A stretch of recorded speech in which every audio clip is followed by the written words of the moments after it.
Chapter 748. A duet inside the lightning cathedral. The high and spacious dome arched continuously. There wasn't any blank space, with gold and blue as the main colors.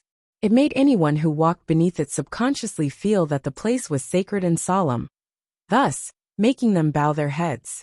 Alger Wilson often made contact with a secret existence, and he often gathered in the palace of a deity's residence. As a result, he no longer had a longing for this. He wasn't as respectful as before, but he still had to put on an act. Like the other sailors around him, he kept his head down as he lightened his footsteps, without even daring to breathe clearly. In the silent atmosphere, they were led by the priest all the way to the clergyman's quarters at the back of the cathedral, with each of them getting a room. After closing the door, Alger saw the sanguine moonlight shine into the window. It made the environment turn cold and sinister, as though countless wraiths seemed to be observing the real world through a thin curtain. Every time the blood moon appeared, one's spirituality would be enhanced. Powers that stemmed from spirituality and hell would receive a significant boost, while the negative emotions of living beings reached an explosive state. The higher the sequence, the more obvious it would be. Faintly, Alger heard sobbing low shouts and whispering. This was completely different from the solemnity he previously felt in the lightning cathedral. Illusory arms appeared before his eyes as they reached outwards from the walls, floor, and ceiling, like a three-dimensional pale forest. Alger knew of the abnormalities of the blood moon, so he removed his captain's hat without panicking at all. He entered the bathroom and washed his face. During this process, he suddenly heard a distant singing voice. The singing voice was indistinct, as though it came from the middle of the island. It kept echoing endlessly as though it was right beside Alger. It didn't make him feel horrified, for it was akin to a woman who was away from her family and loved ones, singing slowly and sadly as she looked at the surging tides.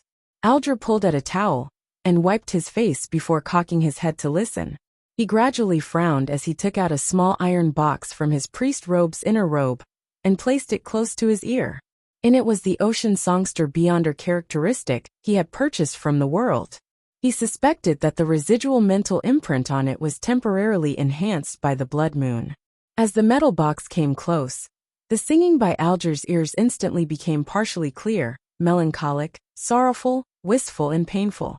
But apart from that, there was still the ethereal and ancient voice sounding from it, forming a clear boundary with the clear singing as though they were in a duet. Whose voice is that? It sounds like an elf's, an item in the church that stems from the elves. This ocean songster beyonder characteristic on me comes from an elf? Alger nodded as he came up with a theory.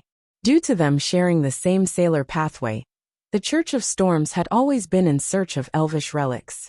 They were used to concoct potions, made into sealed artifacts, or isolated underground. Those with relatively fewer negative effects were rewarded to clergymen. Therefore, it wasn't odd that something similar would be stimulated on the night of the blood moon. If it's a mystical item, there wouldn't be a problem. If it's a sealed artifact, it means it's definitely not simple if the voice can penetrate the isolation barrier. Alger reined in his thoughts, brushed his teeth, and went to bed. He soon fell asleep and had a dream. After an unknown period of time, Alger suddenly felt a little lucid, vaguely aware that he was having a dream, but he automatically sized up his surroundings. He discovered that above him was rippling dark blue seawater, which was stacked up layer after layer, and blocked the view of the sky. Ahead of him was a beautiful palace made of coral. It was tall, spectacular, dark, and gloomy. Alger subconsciously walked towards the palace, walking into the open doors. Inside were columns of coral that held up an exaggerated dome. The walls and dome were filled with murals depicting the terror of a storm. Over 100 meters away, there was a throne embedded with sapphires, emeralds, and lustrous pearls above a 9-step staircase that was extremely striking. Alger looked over and saw a woman in a complicated ancient dress sitting on it. Her hair was black and held up into a bun. Her facial outline was soft, and her features were exquisite. She had a beauty that seemed timeless. The woman's expression was core and her ears sharp. Her deep brown eyes looked down at Alger from a commanding position. In her hand was a golden wine cup with complicated patterns, Alger was just about to say something when her eyes emitted silver light resembling the bright flash of lightning, tearing through the dream. Phew! Alger sat up and subconsciously gasped for breath. He found the dream both blurry and clear at the same time. The woman's appearance was blurry, as well as the details of the murals and coral palace, but her eyes that contained lightning and her sharp ears were clear. A high-ranking elf, under the effects of the blood moon. Her relics resonated with the ocean songster beyonder characteristic I have, resulting in it influencing my dream? As Alger guessed, he wondered which item it would be. Due to his limited standing, the number of sealed artifacts and mystical items he knew were limited. However, he knew certain knowledge that others didn't know, so he quickly thought of a possible target. Calamity Kohinum. The Book of Calamity she left behind has likely been sent to Pasu Island. After making the report and departing, I'll seek Mr. Fool's advice and see if there will be any unexpected influences regarding this matter. Alger didn't dare recite the Fool's honorific name in the Church of Storm's headquarters. After daybreak, he didn't show any signs of abnormality. Under the servant's lead, he entered a room with a long table, and he was questioned by 3 mandated Punisher deacons. Among these 3 deacons, only one of them possessed dark blue hair. This was because this wasn't a necessary change that would happen from consuming the Sailor Pathway potion. However, this trait would quite stubbornly be passed down, just like the elves. Many of them with black hair would end up with blue hair. Nowadays, mixed bloods with elvish blood mostly had blue hair. Alger sat at the end of the long table, as he systematically answered the deacon's questions. He mentioned what he had done at sea, what he had planned to do, and what he had succeeded, as well as his failures. And this would be compared to the description from his crew, to prevent anyone from lying. Towards the end of his report, the deacon with dark blue hair glanced at Alger. He asked with a hoarse voice, "Do you know Admiral of Stars Catlia?" "Not only do I know her." Alger was nearly taken aback as he answered after some thought. "I met her at the pirate convention." The deacon didn't harp on the question as he directly said, "Think of means to get to know her. Try to investigate Gehrman Sparrow's situation from her." "So that's how it is. It's because Gehrman hunted Admiral of Blood?" Alger deliberately asked, feigning his ignorance. "What did Gehrman Sparrow do again?" The dark blue-haired deacon said in a peeved manner. "He nearly destroyed Byam." "Alright, this isn't something you should know. In summary, remember, Gehrman Sparrow is a very dangerous person. There's a secret cult backing him. That organization has a demigod that's at odds with the Rose School of Thought." "Nearly destroyed Byam? A demigod in the organization? At odds with the Rose School of Thought?" Alger deliberately didn't hide his shock. He originally imagined that a focus was placed on Gehrman because of his hunting of Admiral of Blood Senior. But who knew that the reason was far more complicated and ludicrous than he had imagined? What did Gehrman Sparrow do? "When I pass by Byam, I should find the actual spot to take a look. Also, isn't our tarot club's archenemy the Aurora Order? Isn't Mr. Fool always targeting the true creator? Why did it change? No, why is there the additional Rose School of Thought?" Alger muttered to himself inwardly. As for the tarot club having a demigod, he wasn't surprised. He even found it logical. How could an ancient existence not have a demigod under him? Besides, back when Vice Admiral Hurricane Kalangos died silently in a strange manner, he was already convinced that Mr. Fool had a high sequence blessed. Thankfully, my meeting with Gehrman was very secretive, otherwise, things would be troublesome. Alger listened in silence without asking any questions. Like before, he accepted the missions and got up to leave the room. Backlund's North Borough, outside 160 Backlund Street. Servants stood in 2 rows to welcome their master's arrival. With white hair at his temples and deep blue eyes, Dwayne Dantes wore a tailcoat and a top hat with an inlaid gold cane. Together with butler Walter and valet Richardson, he walked in between his servants and arrived at the entrance of the 3-story building. Waiting there was housekeeper Taneja, who he had long selected. She was in her early 40s, and her hair was tied neatly. She had ordinary looks but wore an experienced demeanor. She wore gold-rimmed glasses and a black and white dress, which was different from the other maidservants. From the information received and the interview, Klein knew that this lady was born in East Borough. She was a believer of the Evernight goddess, and she had chosen to be trained by a charitable organization by the church at the age of 15, making her become a qualified maidservant. After more than 10 years of hard work, as well as the free lessons from the night schools, she was promoted from the lowest-ranking maidservant in a tycoon's household to a lady's maid. She later followed the tycoon's daughter when she got married, and she became a housekeeper until the family met with a financial crisis, forcing her to leave. She was extremely experienced when it came to managing a household. After this lady signed the contract, she received £1,000 from Dwayne Dantes as petty cash for the month, before entering an argument with butler Walter on whether they should purchase or rent a carriage. From her point of view, since Mr. Dantes's goal was to enter high society and move into West Borough, or even Empress Borough, a carriage needed to be custom-made to not appear inadequate. Before that, they could rent a high-end carriage for a year and wait until there was hope of him becoming a noble before they had one custom-made. It was a more reasonable choice that didn't waste money or appear inadequate. She convinced Walter, and of course Klein. This was because renting a high-end carriage with the horse costs only £88, and a two-wheeled carriage costs only £42. Of course, someone who controls the household's expenditures needs to be someone who's good at accounting. Klein felt poignant as he smiled at Taneja before stepping through the three-story house's door. This was the stage for which the tycoon Dwayne Dantes would be acting on. Chapter 749. The moon's authority. Upon entering the house, the first thing Klein saw was the foyer. It was very spacious here, with several chairs and umbrellas placed there. Furthermore, the furnishing was elegant, and the decorations were befitting of his status. If he hadn't known of the structure ahead of time from his inspection, Klein might have imagined it to be the living room.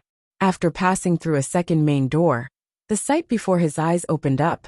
It was a huge hall that could accommodate dozens of dancing guests. In the middle of the hall was a brightly colored thick and plush carpet. Surrounding it were spaces covered with bright marble tiles, with a piano, stone sculptures, and other decorations decorating the hall. There were also stone columns that held up the second floor with inlaid ornaments. To the left was a series of floor-to-ceiling windows, and beyond them was a lush, green lawn and blooming garden.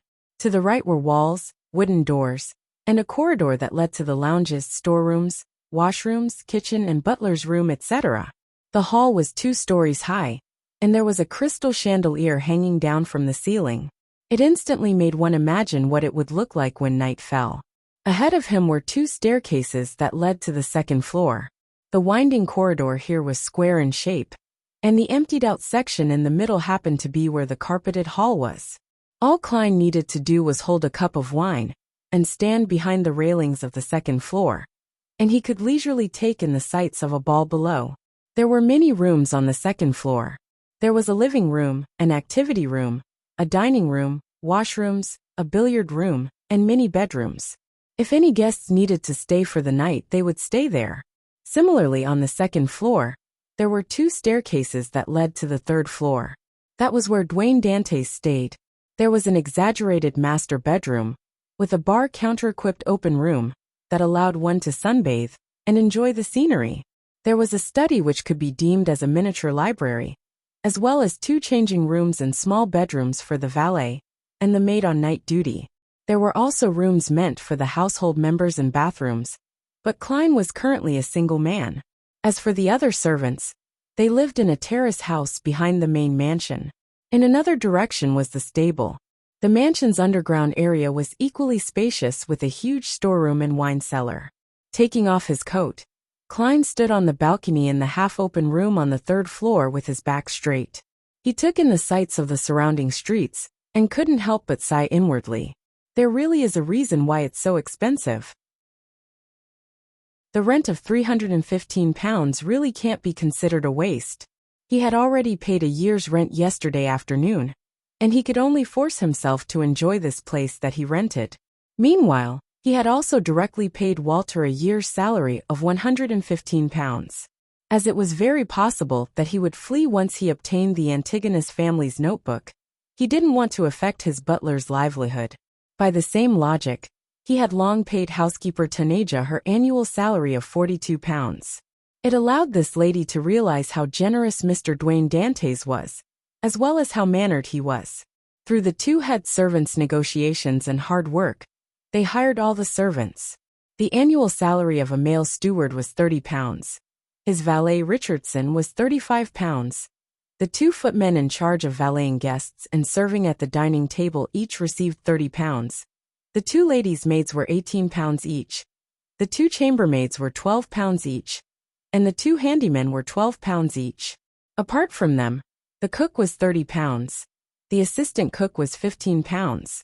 The scullery maid was £13. The parlour maid was £11. The nursery governess was £25. The steward's boy was £10. The 2 coachmen were £25 each. The 2 gardeners were £20 each. The 2 laundresses were £10 each. All for a total of £413. It cost about £8 a week. Together with the 2 head servants' annual salary, Klein needed to pay £570 a year, making it approximately £11 a week. This was still without including the expenditures for food, clothes, and all kinds of daily necessities. I'll pay £10 to £20 a week, without any income the moment I open my eyes. Klein did a mental calculation, as he forced himself to cast his gaze onto the garden. In the afternoon, he had paid off the rental fee for the 2 carriages and servants' first week's salary, together with him giving housekeeper Taneja £1,000 for the daily expenses. He only had £1,286 and 18 gold coins left. However, he would receive the payments from Miss Justice and Ma'am Hermit within the week. I wonder how long that £1,000 can last. Taneja, just to store up the required alcoholic beverages for the balls, would cost a few £100s. The rich Mr. Dwayne Dantes fell into deep thought, and could hardly extricate himself from it. To calm his emotions, he decided to head above the grey fog, while the butler and servants were busy with handling the household chores. He wanted to study the strange puppet which Emlyn White and sacrificed. After the blood moon happened, Klein had no choice but to return to the mysterious world and pull furs into it. He resisted the urge to sleep as he listened to her drone on about her daily life in Backlund. After everything was over, he was just too tired. He accepted Emlyn's sacrifice, and after confirming that there wasn't anything weird, he returned to the real world and collapsed into bed. After straightening his stylish dark-colored vest, Klein walked to the door and said to the awaiting valet Richardson, "I have a habit of sleeping in the afternoon for 45 minutes. I don't want anyone disturbing me." "Yes, sir," Richardson answered humbly. He was an illegitimate son with mixed blood. His father was Loanese, a supervisor at a manor, while his mother was a native from East Balham, who was a slave in the same manor. After he was born, he was met with discrimination and bullying. This resulted in a weak and submissive character.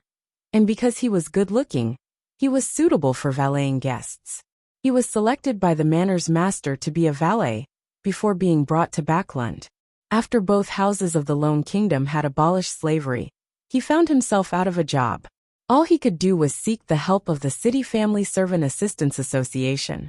Before Klein, he had served 2 households and committed some mistakes, but he did build up a wealth of experience. He caught Butler Walter's notice, and he became Dwayne Dantes's valet. After looking at Richardson, who stood straight and tall, with a height that was almost identical to himself, Klein indiscernibly shook his head and sighed. This guy that can clearly be a celebrity, with his looks, can only be a servant in this day and age. Furthermore, he's such a tall man, but he appears cowardly and weak. However, this can also be considered an advantage. He's obedient, silent, and submissive. He does whatever his master instructs him to do, and he will absolutely not dare to make his own decisions. If I only have a valet with me requiring him to handle all kinds of matters, Richardson will definitely not be up to mark. However, I still have Butler Walter and so many other servants. He can handle the other matters with his experience and capabilities. Without musing further, Klein locked the door and returned to the side of the reclining chair. He took 4 steps counterclockwise and entered above the gray fog. He sat at the seat of the fool, and he beckoned with his hand to make the charred moon puppet fly over and land before him. After scrutinizing it, Klein didn't discover anything odd about it. Hence, he conjured a pen and paper, and wrote the divination statement. Its origins. Putting down his fountain pen, Klein waited a few seconds before picking up the piece of paper and leaning back against his chair. My spiritual intuition didn't stop me from making the divination statement. It means that the latent danger of the moon puppet isn't as bad as the Rose school of thought beyonder characteristic. Klein mumbled as he skillfully recited the divination statement. In the gray, hazy world, he saw an altar with a circle of fiery torches around it. On the altar, there was what he suspected to be human skin with traces of blood everywhere. In the middle were 3 candles, and a few puppets that resembled thin wooden poles. These miniature puppets had curved eyes and mouths, as though they corresponded to the crimson crescent in the sky. Therefore, they continued hanging their creepy smiles as withered grass and dried flowers remained embedded in their bodies.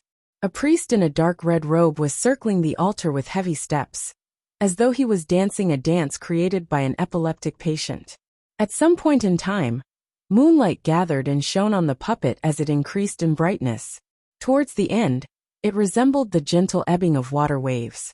The ritual quickly came to an end as the priest picked up a thin puppet and walked to the human body, bound to a frame beside him. Instantly, he stabbed it through the body's eye socket. Amidst tragic cries, the scene quickly changed. The dead man with the moon puppet in his eye socket was buried somewhere in an orderly manner. The scene once again skipped and showed further development. Every full moon or blood moon, the moon's glow would scatter over the grave, seeping into it like water as the surrounding darkness turned gloomy. Klein opened his eyes and adjusted his seating posture.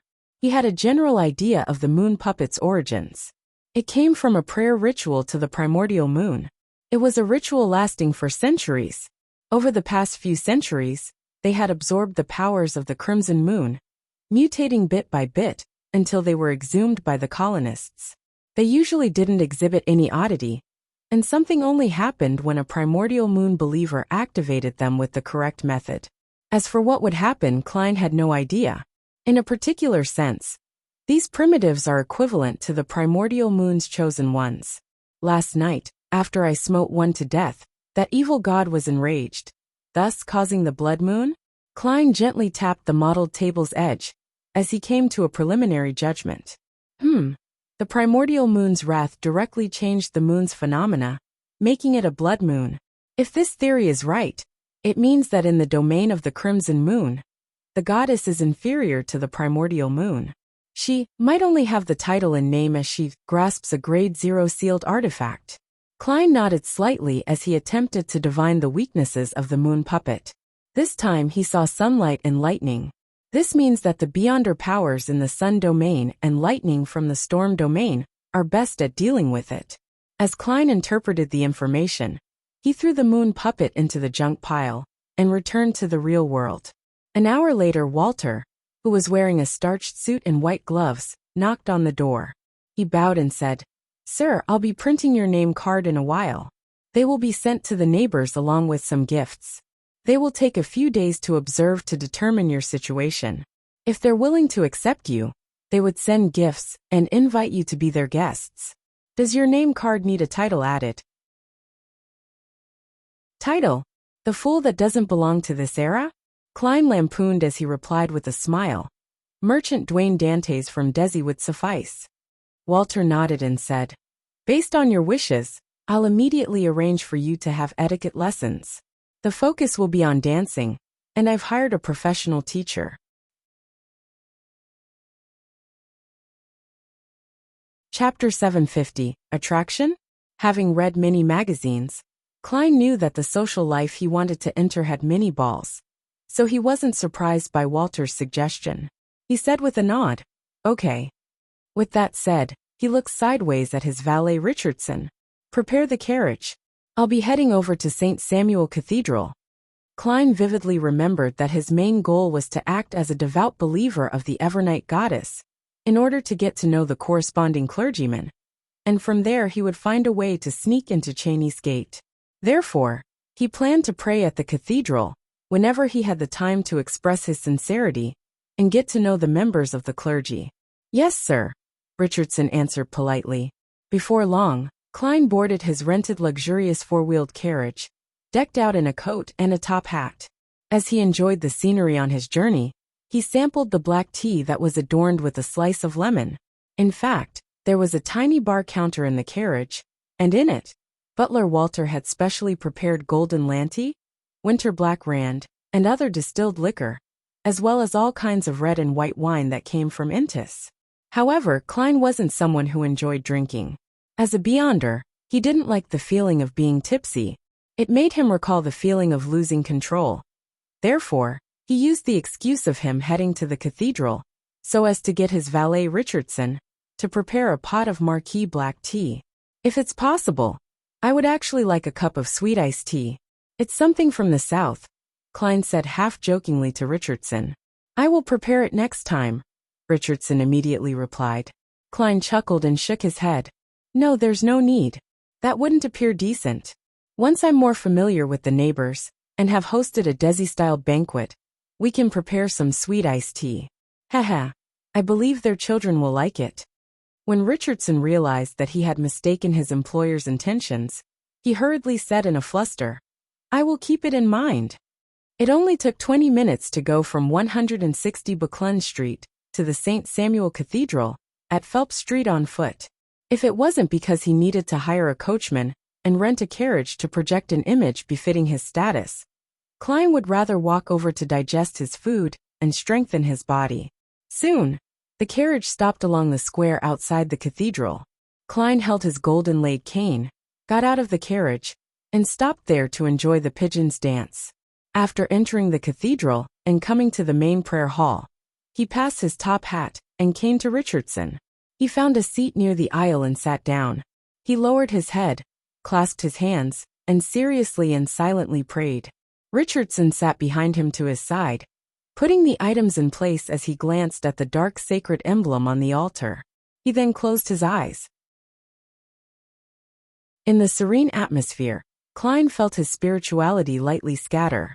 He wasn't too surprised by this, because the praying masses in the cathedral would encounter something similar.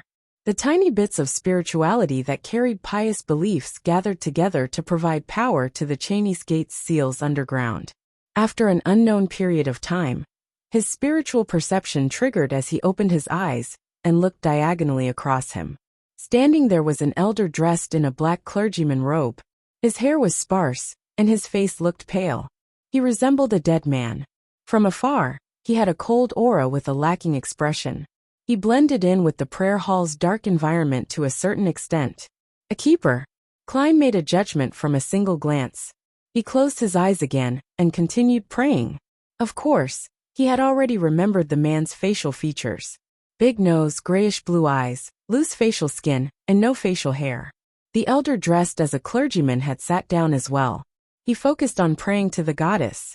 Inside the prayer hall, the wall in front had a few holes. Pure light shone in from them like resplendent stars. It made the dark environment appear gentle and holy. Time ticked by as Klein felt his spiritual perception trigger again.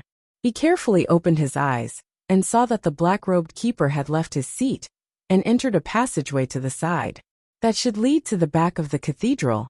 The keepers stay inside the cathedral? They have no family and don't have their own residences? From their conditions, it's not that surprising either. Furthermore, the keepers of Chinese Gate are monitored by the bishops, so it's a normal precaution. This means that I have to become friends with the priests and bishops of St. Samuel Cathedral to obtain the freedom to enter the area at the back of the cathedral.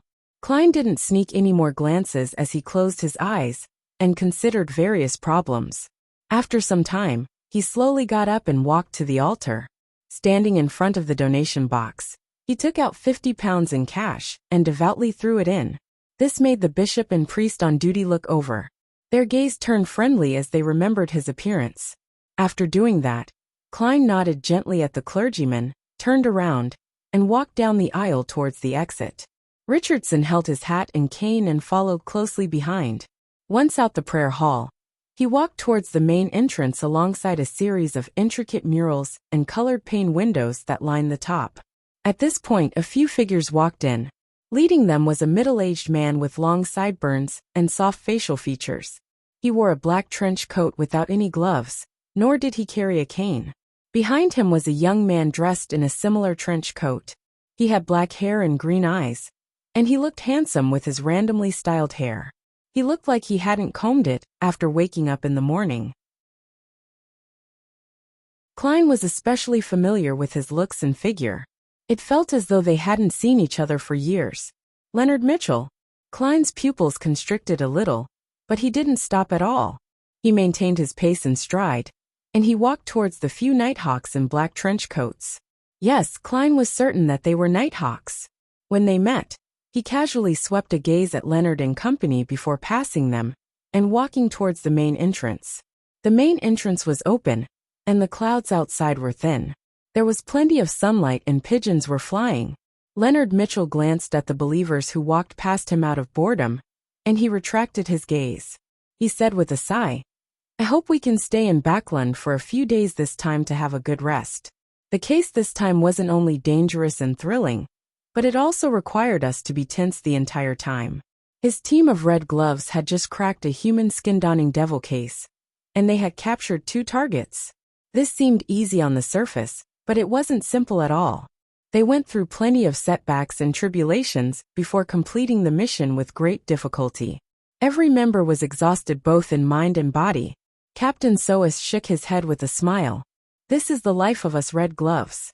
You should have known that this would be how it would be back when you chose to join. However, congratulations on advancing to Sole Assurer." Leonard Mitchell curled his lips into a smile. "It's slower than I had expected. Also, Captain Soast, you finally reached Sequence 5. This isn't a problem with the church. If I could have endured it better, I could have become a spirit warlock earlier." Soast wiped his smile away as he walked into the prayer hall's corridor. "Pray to the goddess. It will effectively eliminate your mental stress, allowing you to recover." As he spoke, the team of Red Gloves entered the dark and serene hall, as they found a spot to sit down. Leonard was just about to focus on praying, when he suddenly heard a slightly aged voice ring in his mind. "That person from just now is problematic." "Who?" Leonard kept his head down as he asked with a suppressed voice. The slightly aged voice replied, "One of the men you met at the entrance. I'm living in your body, and my strength hasn't recovered, so I wasn't able to see too clearly." Leonard recalled and asked softly, "What do you mean by problematic?" "He has an ancient aura. A beyonder who has lived for a very long period of time?" Leonard mumbled, "I will try to investigate." Simultaneously he thought, "Old man must be hiding certain things. He seldom volunteers to tell me that someone is problematic, yet be so vague about it. After I find the target, and confirm that there's no danger for the time being, I'll leave it. I don't want to be embroiled in the conflict of some undying monsters from the 4th epoch. If that person will really bring about a calamity, I'll directly report it to the Archbishop. In an apartment in Sherwood Borough. This the money I borrowed from you." Furs handed £220 to Zio. She had already received the £100 from Mr. Moon, and the £500 from Ma'am Hermit. Zio Daricha grabbed at her messy blonde unsmooth hair, looked at the money, and raised her head to look at Furs. She blurted, "You really are involved in illegal gambling? I have to tell you that such gambling must be a scam and a trap. They let you win in order to make you lose more. Even though you're a trick master and have a chance of fooling them, such gambling scams might have other beyonders hiding in it." "Stop, stop, stop." Furs lowered her hands. She said in bemused anger, "Do I look like someone who will participate in illegal gambling?" "Yes." Zio didn't hesitate in her reply.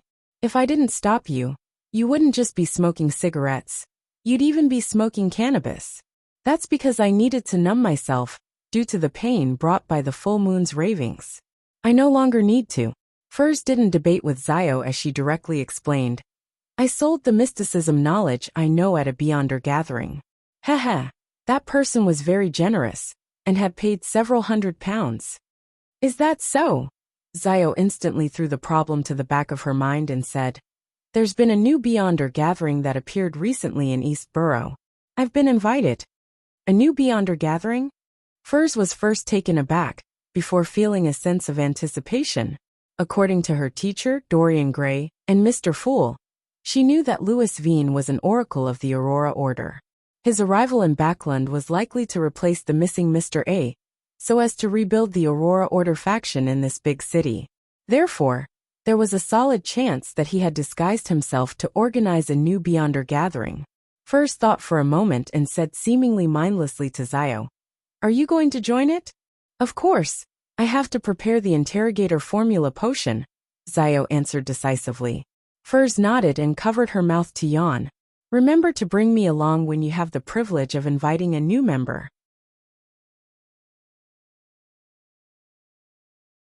Chapter 751. Loan-styled euphemism late at night. 7 Pinsta Street. Leonard Mitchell sat on a chair with his legs raised onto the side of his desk. Following that, he leaned back, causing the wooden headrest to creak from the pressure. His breathing gradually turned long and slow. After an unknown period of time, his eyelids drooped and covered his eyes. At this moment, Leonard's spirit had arrived in a gray, hazy world, but he was still in his bedroom. He flew to the window and saw thick gray fog blanket the nearby streets and extend outwards. It seemed to be embracing all of Backland. The street lamps along the streets and the warm light from the different houses appeared abnormally dim. They were only able to illuminate a very tiny region, and everything seemed to be tainted with a sense of blurriness. At the same time, blobs of illusory oval lights appeared as they enveloped the house in an intersecting manner, as though it was the source of their existence. This was the city through a nightmare's eyes. Leonard followed up on his previous investigations and leaped out the window in a nightmare state. He then flew to 17 Minsk Street. He didn't attempt to storm in. He stood at the door in the thick fog as he politely pulled the doorbell. "Cuckoo, cuckoo." Dressed in her nightgown, Stellan Sammer opened the door. She placed her silver-inlaid pleated fan at her chest as she asked in confusion and puzzlement, "Who are you looking for?" She was none other than Klein's landlord back when he was acting as Sherlock Moriarty. She was a blonde-haired, blue-eyed lady in her 30s. Leonard had already changed into a black and white checkered police uniform. He casually showed his identification and asked, "Do you know Sherlock Moriarty?" Trapped in the dream, Stellan's reaction was very slow. She asked after a few seconds, "Did something happen to him?" Just as she asked, her impression of Sherlock Moriarty appeared beside her under Leonard's influence. He wore a half-top hat, a double-breasted frock coat, gold-rimmed spectacles on his nose, and a bushy mustache around his mouth. This was identical to the information he previously received about Sherlock Moriarty. Hence, he didn't show any doubts and said, "He's been involved in a case and is undergoing an investigation. I hope you can cooperate with us." All right. Stellan wished to raise her chin, but for some reason, she felt a little horrified. Leonard thought for a second and asked, "Since when did he rent this place from you?" "Early September last year," Stellan said after recalling her memories. Leonard continued asking, "What do you know of him? Or should I say, what kind of person do you think he is?" When that was mentioned, Stellan appeared as though she had long considered the answer to such a question. "He comes from Mid-Seashire, and he has an accent from that area.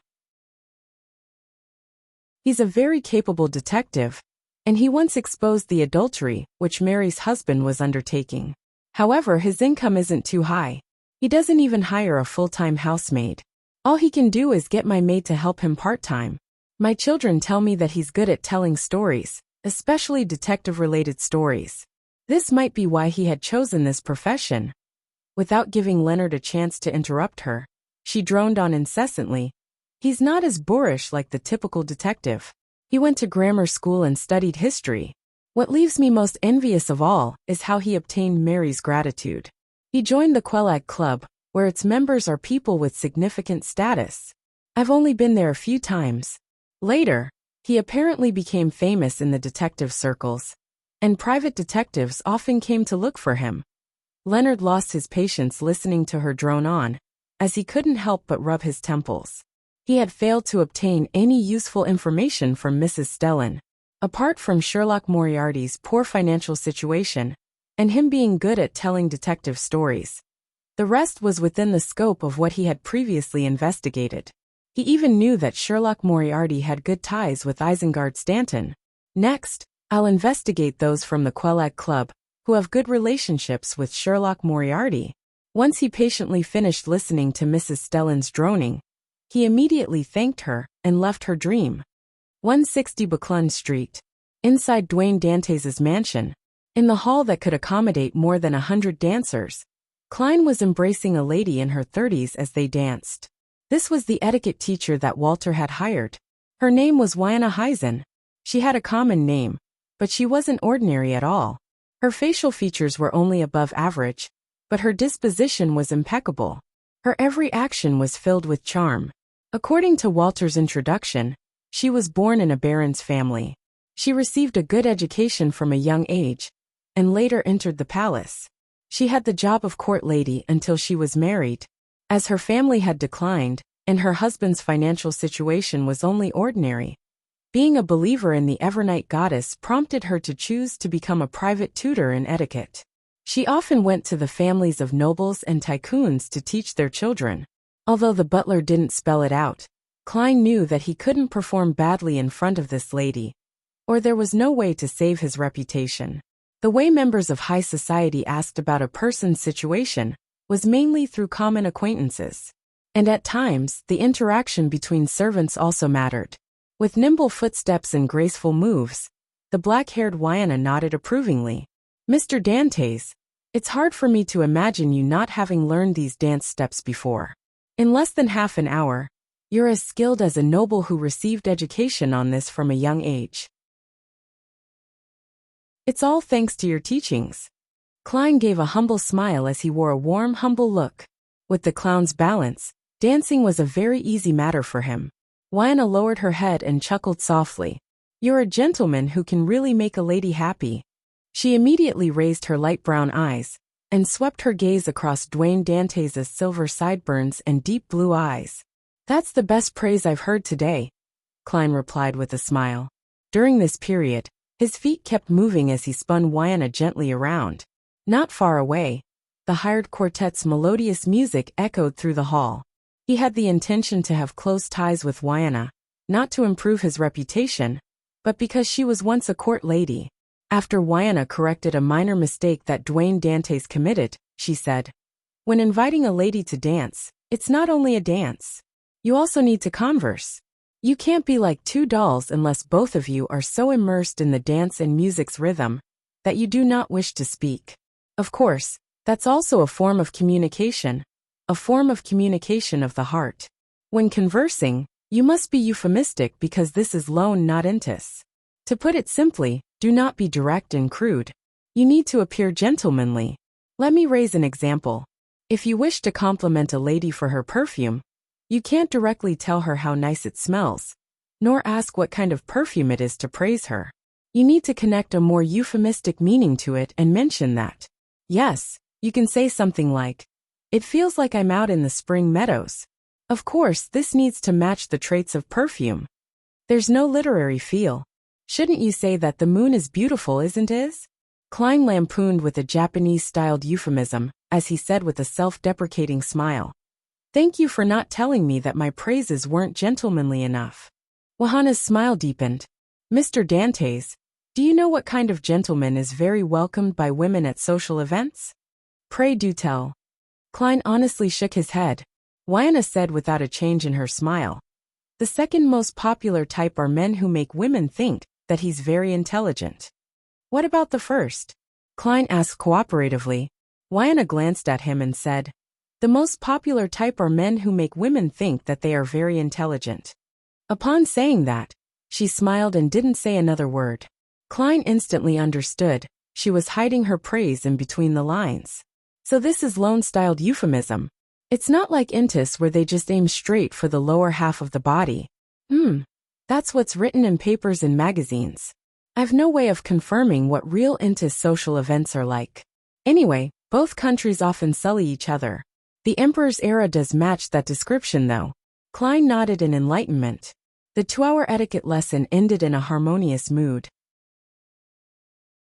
Klein walked teacher Wiana Heisen to the door with butler Walter and valet Richardson, before giving her a tiny gift. It was moonlight, a perfume from the Dream Company. It was mixed with gray amber, making it rather expensive. As for how much it was, Klein wasn't sure, as housekeeper Tanaja was responsible for buying it. The payment was through her.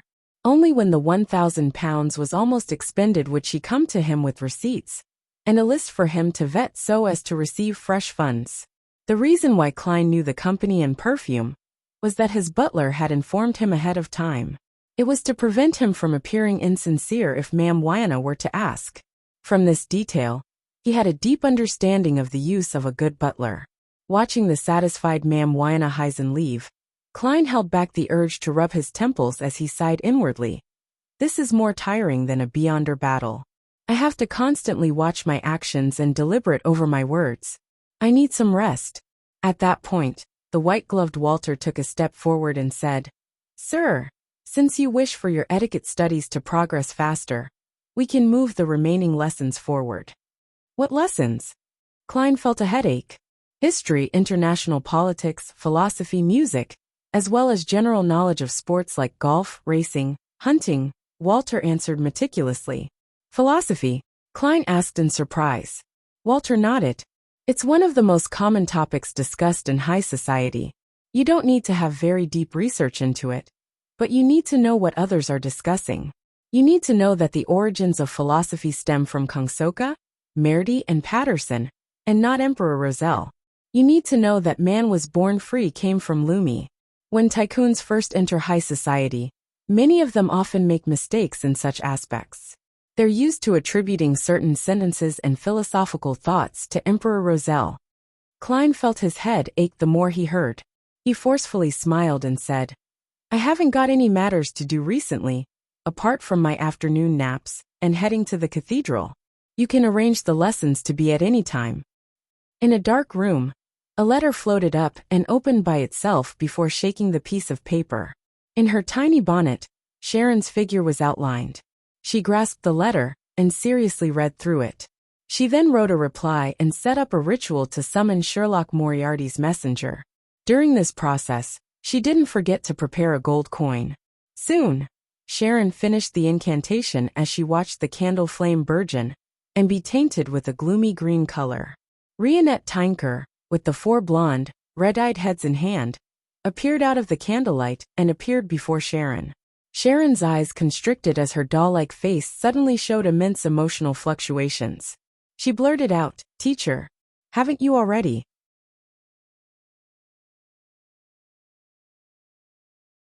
Chapter 752.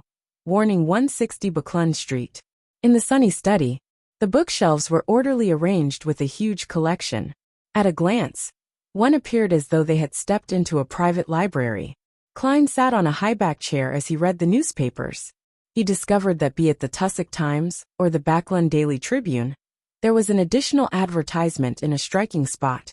It advertised selling 10% of the Backland Bike Company's shares. "Mr. Stanton is rather efficient. It's only been a few days, and he has completed the financial checks and evaluation." Klein silently reflected on the matter when his spiritual perception was triggered.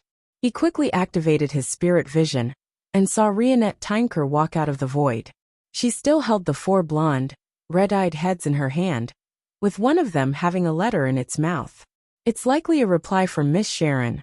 As Klein had these thoughts, he reached out to receive it and nodded. "Thank you." As he spoke, he subconsciously glanced at the door, because standing outside was his valet Richardson. After tearing open the envelope and unfolding the letter, Klein quickly scanned it, confirming that it was written by Sharon. She indicated that she had no intention of buying biological poison bottle, and she might only consider it after a period of time, if it was still available. She's in a tight financial situation? Or is she saving money to do something important? Klein casually thought, and instinctively felt that it was the latter. This was because it was impossible for the demigod named Zatwin to keep staying in Backland. For now, Sharon and Merrick had escaped the pursuit of the Rose School of Thought, and with their beyonder powers and unique traits about their sequences, It wasn't difficult for them to amass money in a relaxed environment. Furthermore, they seemed to be in charge of the illegal arms dealing in the Bravehearts bar. And they were the backers behind Ian. Just this alone would make them plenty of money. As he thought about it, Klein looked up and saw Miss Messenger's 8 red eyes looking at him intently. He jumped in fright, imagining that she was urging him to pay the debt he owed her. He cleared his throat and said, "There's no need to reply. I'll be paying the first installment within the week." Rionette Tinker's 4 heads spoke one after another. "There's no rush. There's no interest. Miss Messenger is quite nice after all." As Klein sighed, Rionette Tinker vanished from her spot, returning back into the depths of the spirit world. After burning the letter and resting for half an hour, he walked to the door to inform Richardson to prepare the carriage. He planned on heading to the cathedral before his philosophy class in the afternoon. The journey there was smooth sailing, and Klein arrived at the square outside St. Samuel Cathedral after a few sips of tea.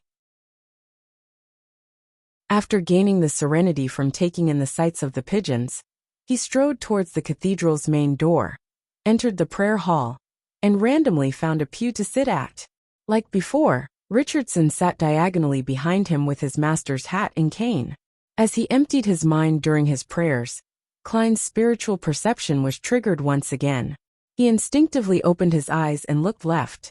He saw the black-haired, green-eyed Leonard Mitchell. This Nighthawk wasn't wearing a trench coat. He looked casual with his white shirt tucked out, while matching them with straight trousers and a black vest. Seeing the middle-aged man with gray streaks at his sideburns look at him, he smiled with a nod, retracted his gaze, and closed his eyes in a bid to pretend to pray. He wasn't worried that the man would discover that he was watching him, because he had only done a cursory sweep without any additional actions. Many believers present had similar actions as well. It was inevitable for a good-looking, dignified gentleman to attract some attention when he entered. Leonard Mitchell was someone who often attracted such attention, so he knew this very well. At this moment, the slightly aged voice sounded in his mind. "It's him. Heh, he didn't make my hard work of running over to the cathedral yesterday, and today be in vain." Leonard thought smugly as his expression remained stoic. Klein was also pretending to pray as puzzlement surfaced in his thinking mind. When did this fellow Leonard become so pious? Although he's definitely more pious than me, he's not the kind of person who would come to the cathedral every day. He would come once or twice a week at best. What's his goal for coming? He seemed to be observing me just now. Upon having this thought, Klein suddenly realized something. The grandpa in him is the angel of the Zoros family, which makes him an angel of the Marauder pathway. Blasphemer Amon is a king of angels of this pathway. He could discover the gray fog, and even tried to infiltrate it. So it's very possible that the grandpa in Leonard can also sense the gray fog, or the traces of its powers on me. Upon making this judgment, Klein immediately felt his heart in his throat. He felt like dangerous traps were surrounding him. He maintained his praying posture, and the eyes under his eyelids remained motionless. His entire person was calm and reserved, completely identical to the cathedral's atmosphere. After an unknown period of time, he slowly got up and walked to the altar. He came before the donation box and threw in a total of £50 in cash. Following that, he did the same as before, smiling at the bishop and priest on duty while nodding. He received a rather friendly response. The moment he walked out of St. Samuel Cathedral, Klein received his hat from Richardson, and he fed the pigeons on the square for about 10 minutes. And behind him, the believers who had finished their prayers walked out, including Leonard Mitchell. Without looking at the entrance, Klein leisurely clapped his hands, took his golden-laid cane, and walked to the nearby four-wheeled carriage. Leonard was similarly feeding the pigeons on the square, but he didn't have any intention of following when he saw his target leave on the carriage.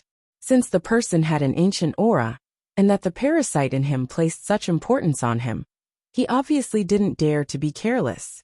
He didn't act directly, as it was extremely dangerous. He planned on making superficial investigations to gather the required intelligence. "I'll see what old man has to say when the time comes. Besides, it's not like there's no direction for investigation at the moment." There can't be that many of that particular type of high-end carriage in Backlund. No matter if it's his, or if it's rented, it's easy to determine the source. Then, I'll know the identity and background of that gentleman. Leonard glanced at the pigeons as he thought leisurely. He was an experienced nighthawk, and he was even an elite red glove among the nighthawks. At this moment, a pigeon spread its wings and flew over. In its beak there appeared to be a paper slip. Leonard frowned as he reached out his left palm, and saw the pigeon fly down before dropping the slip. Then it flapped its wings and flew off. Raising the paper slip, Leonard warily unfolded it while feeling puzzled. He saw 2 lines of text on it. Zoros, parasite. This, Leonard's pupils suddenly constricted as he felt all his hair stand up. His emotions nearly exploded at that very instant. That gentleman has seen through my secret? As expected of someone with an ancient aura. He might be one of the undying monsters that remained from the 4th epoch. He's warning me that I shouldn't involve myself in his matters, or even come close to him. At that moment, Leonard felt that every action the middle-aged man with white sideburns and blue eyes had done had left him shocked when he recalled them. He was someone not to be looked at directly or approached. He immediately lost all thoughts of investigating the man. As he watched the pigeons land, he said with a suppressed voice, "Old man, he might be an old friend of yours. If you wish to investigate, then it's best that you wait till your strength recovers." Old friend. The slightly aged voice repeated the 2 words as though he found it suspect, but couldn't be certain. Leonard quickly converged his emotions and chuckled. "So you're someone from the Zoros family." At this moment, about 100 meters away, at the intersection of Phelps Street and the other streets, the black-haired Dwayne Dantes who had streaks of gray hair leaned onto the wall as he slowly closed his eyes, hiding his wrinkled facial features in the shadows of the carriage. To the side of his valet, Richardson, a middle-aged man wearing a dark red coat, an old triangular hat appeared, bowing to his master before disappearing. No one saw this illusory figure. The carriage slowly turned as a flock of pigeons flew up from the square. After returning home and entering the room with the huge balcony, the silent Klein finally heaved a silent sigh of relief. If Leonard didn't accept the warning because of the grandpa's bewitchment, he planned on writing another slip with the contents. "I know where Blasphemer Amon is." In between the lines, "It means I'll tell Blasphemer Amon that there's a Zoros family angel here, if you foil my plans." This wouldn't make the grandpa believe that Dwayne Dantes was so weak that he had to rely on others to fend him off. It was more of a friendly warning that wouldn't number beyond 3 times, a form of respect towards an angel. If 2 warnings weren't enough to rein him in, there was no other choice but to inform Blasphemer Amon. Yes, there's a very high chance that this would scare them. There must be other ploys or difficulties for this grandpa to choose to parasitize in such a shallow manner. He likely doesn't wish for me to flip the table. Haha, this matter is all thanks to Rhodes. If he hadn't informed me ahead of time that Leonard has a marauder angel, I definitely wouldn't have noticed that I've been targeted, much less have the suitable excuse and method to warn them. Klein thought calmly, and didn't show the anxiety or flustered state from before. As he relaxed, there was a knock on the door. His valet Richardson said, "Sir, the butler wishes to seek an audience with you. Please invite him in." Klein left the balcony and returned to the half-open room. The white-gloved Walter entered and said, "Sir, your philosophy teacher, Mr. Hammett, is here." Philosophy classes. Klein rubbed his aching temples. He had previously heard from Walter that Mr. Hammett was a believer of the Lord of Storms. It was the same for the famous scholar Lumi as well. Many of the philosophers in the Lone Kingdom shared the same faith. This made him rather surprised because to him, believers in the storm were irascible brothers. From the looks of it, I have to change my stereotypes and subjective impressions. The prerequisite to being a philosopher is to not have a wife, or not have a cordial relationship with their families. As Klein lampooned, he straightened his clothes and walked to the door. He said to butler Walter, "All right, I'll head over there now."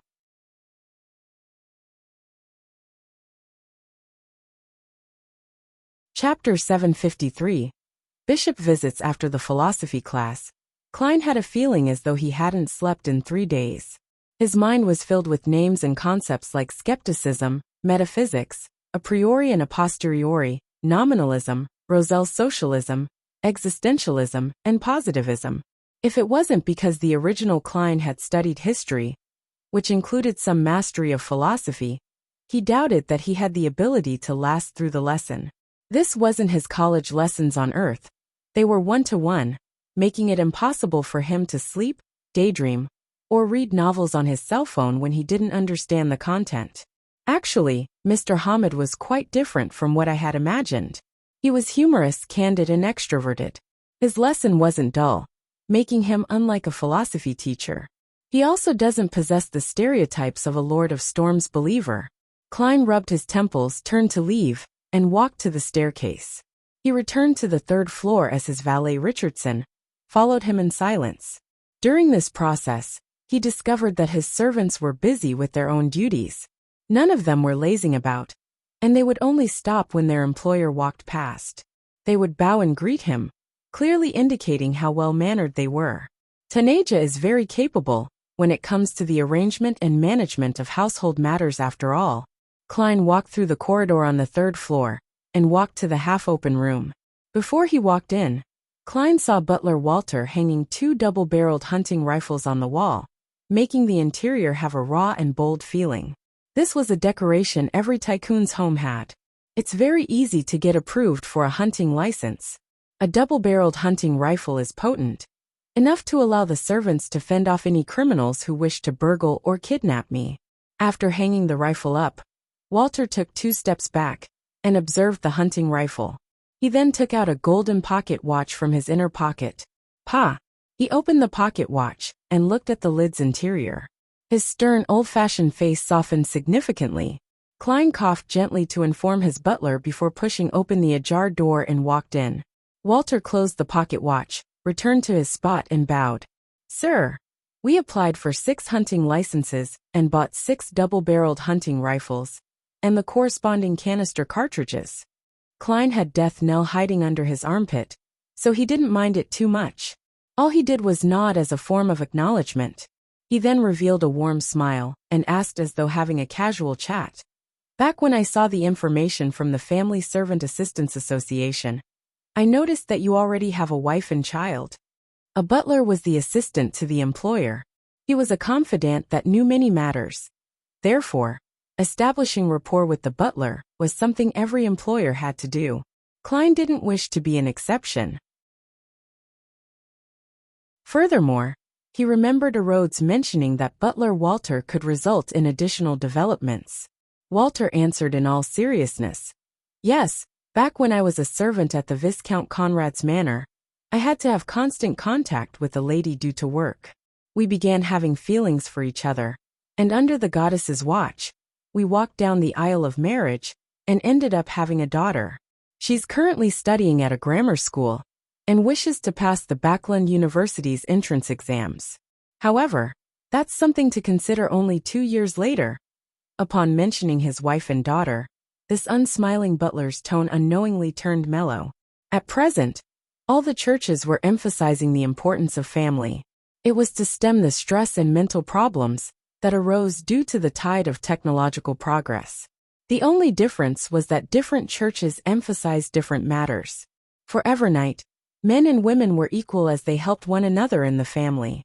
For Storm, men were to work outside while women were to handle the family, to be the former supportive angel. For Steam, it was more about learning more and to have technology do more of the work. All of them had their strengths, and they complemented each other. Klein felt wistful hearing that as he said, "Ma'am, Taneja seems to be single?" "Yes." Walter's expression turned solemn again. In modern society, male and female servants still do not enjoy equal treatment. I'm not referring to the salary, as a housekeeper is at the same level as a butler or butler assistant, earning £25 to £50 a year. Instead, I'm talking about a deeper idea and belief. The church is trying to change it, but there's plenty of resistance. After all, the goddess isn't the only belief in loan. He paused and added, "Male servants can get married, but if a female servant were to have a family, it implies the loss of her job, or becoming the lowest laundress who's only a part-time employee that doesn't need to live at the employer's residence. All of these will change only when one reaches the rank of housekeeper.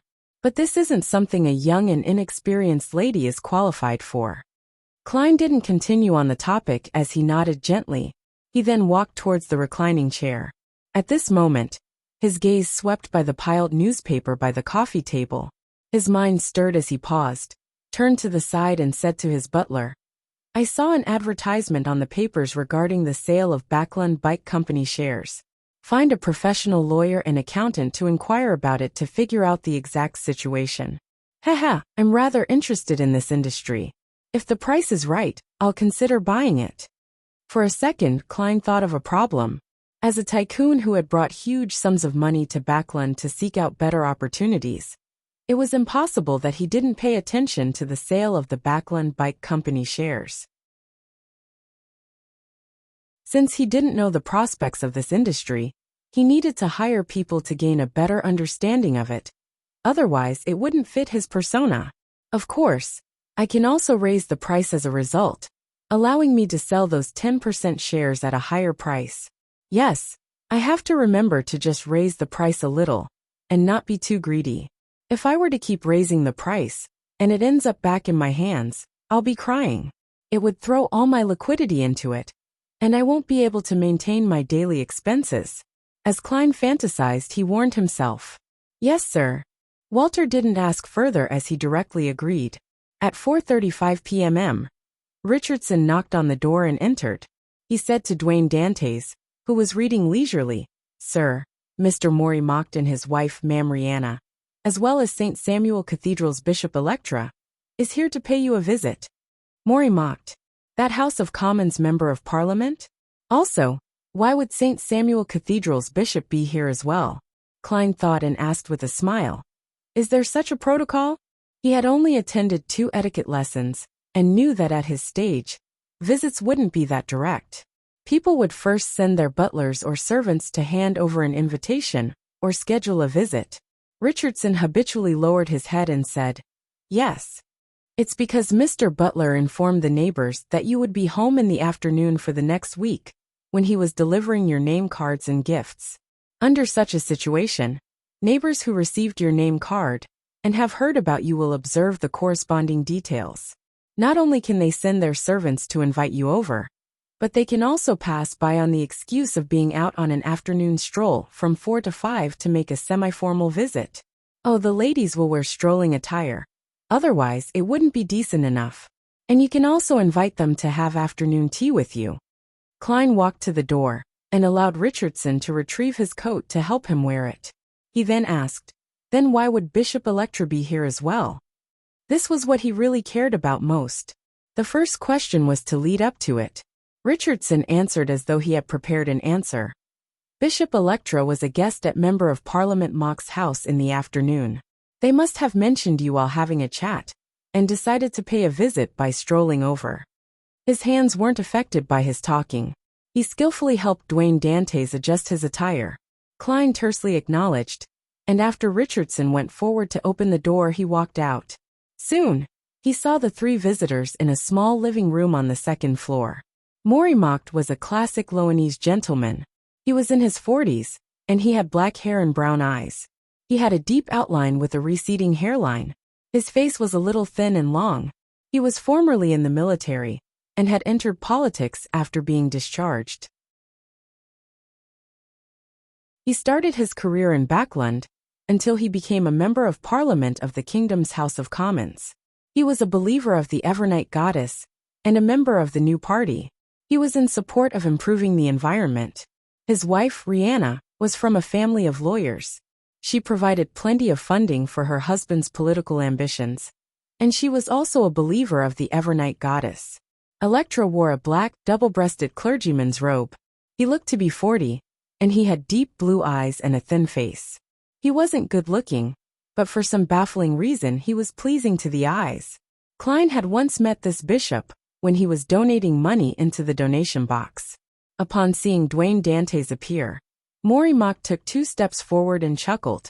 "I've been hearing for the past few days that a pious believer in the goddess had moved into Unit 160, and I've been wanting to visit."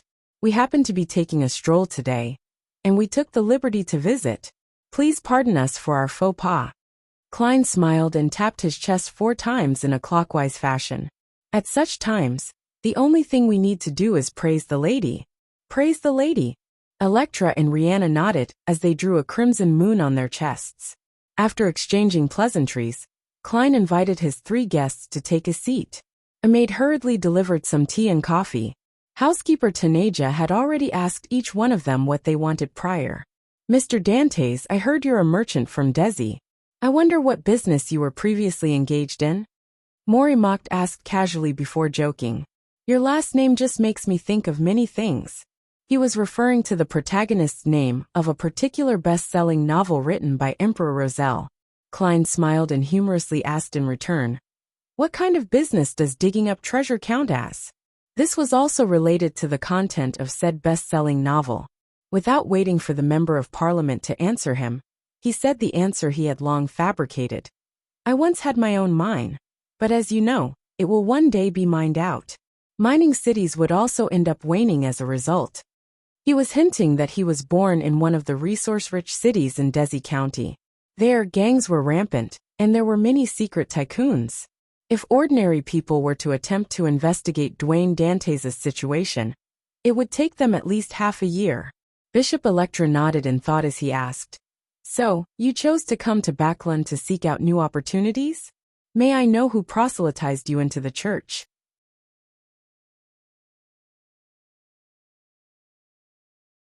Chapter 754. Invitation. Klein had already walked through Bishop Electra's last question before, so he said with a sigh, "It was my father. He was a truly wise elder. Unfortunately, he passed away many years ago during an accident."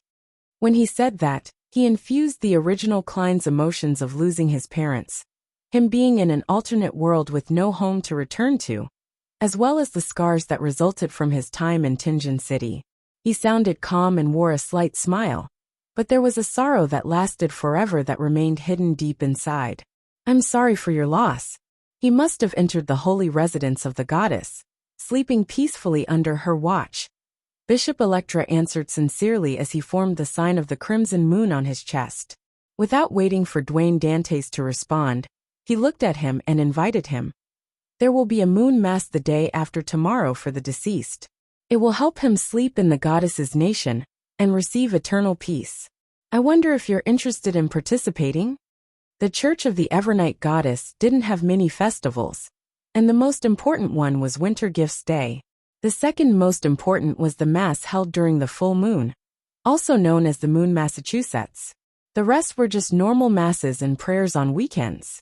However, different dioceses and different cathedrals had their own patron saints and angels, which would have a corresponding special festival for them. "I would love to." Klein stood up and bowed, saying it from the bottom of his heart. This gave him the perfect excuse to interact with the bishops and priests of St. Samuel Cathedral, or even the diocese bishop. He had a firm foundation for entering particular regions in the cathedral. Meanwhile, he came to realize why the Evernight pathway was interchangeable with the death pathway. Both wielded the authorities of serenity, eternal sleep, and darkness. It represented the end and a destination.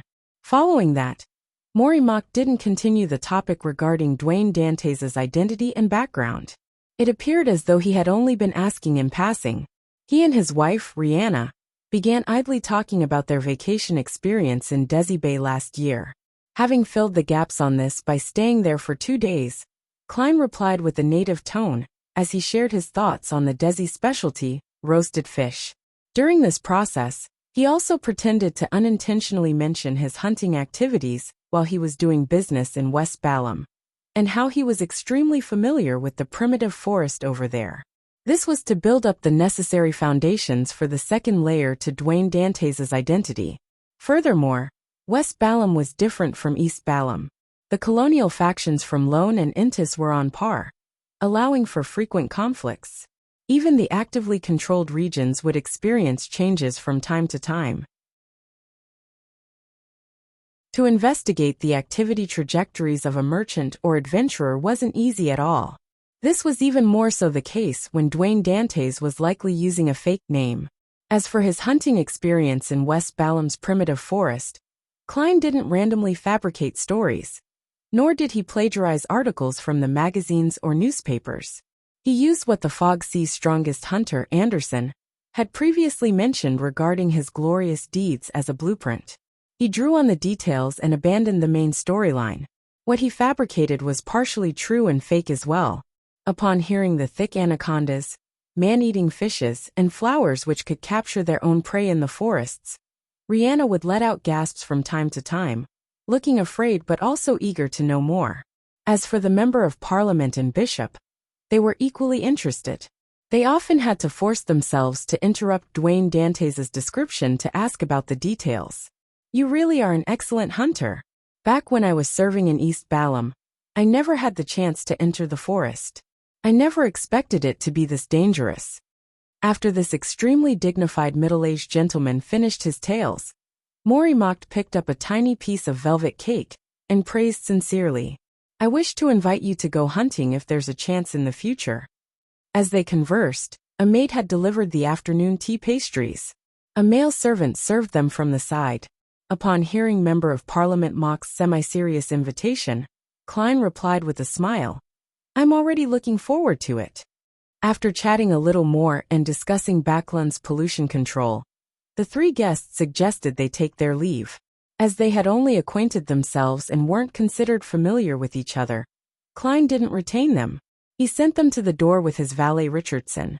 As he watched the bishop, Member of Parliament, and his wife leave, Klein's smile slowly disappeared until there was nothing left. He was rather pleased with the progress he had made.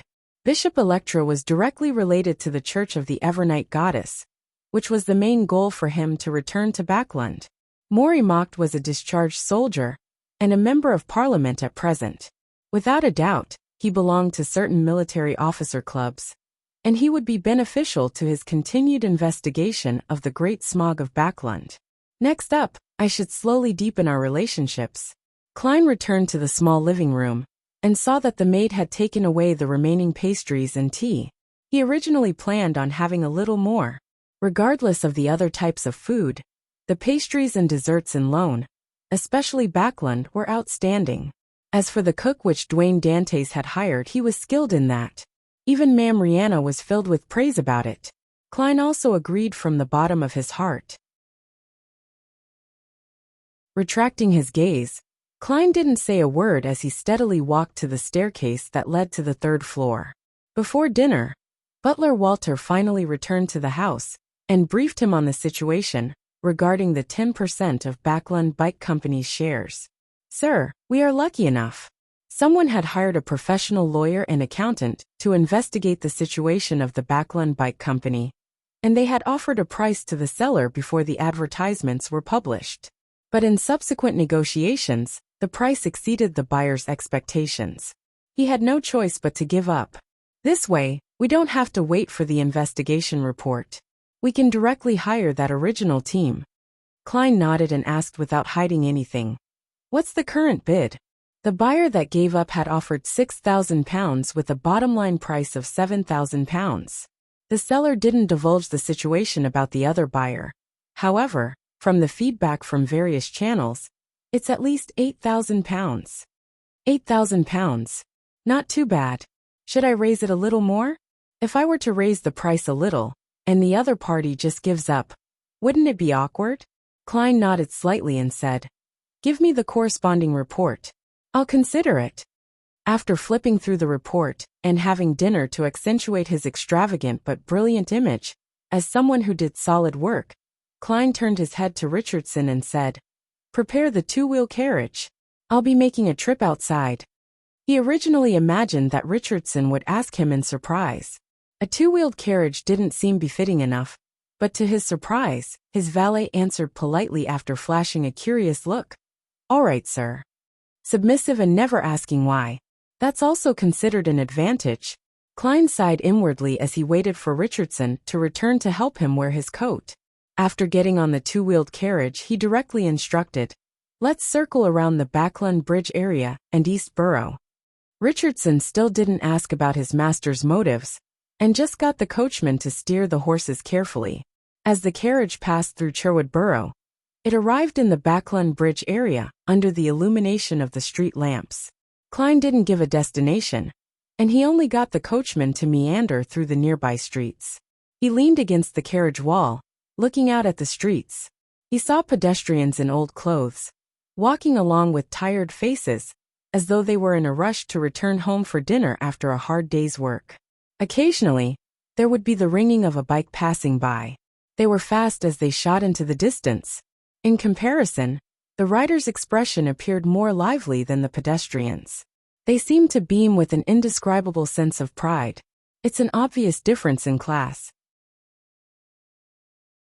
Although it's the difference between a technical worker and an ordinary worker, with the difference in weekly salaries of £1 to £2 to those with £1 a week. Klein slowly exhaled as he subconsciously looked up at the sky. At that moment, darkness had already completely covered Backlund's skies, but the smog wasn't too serious.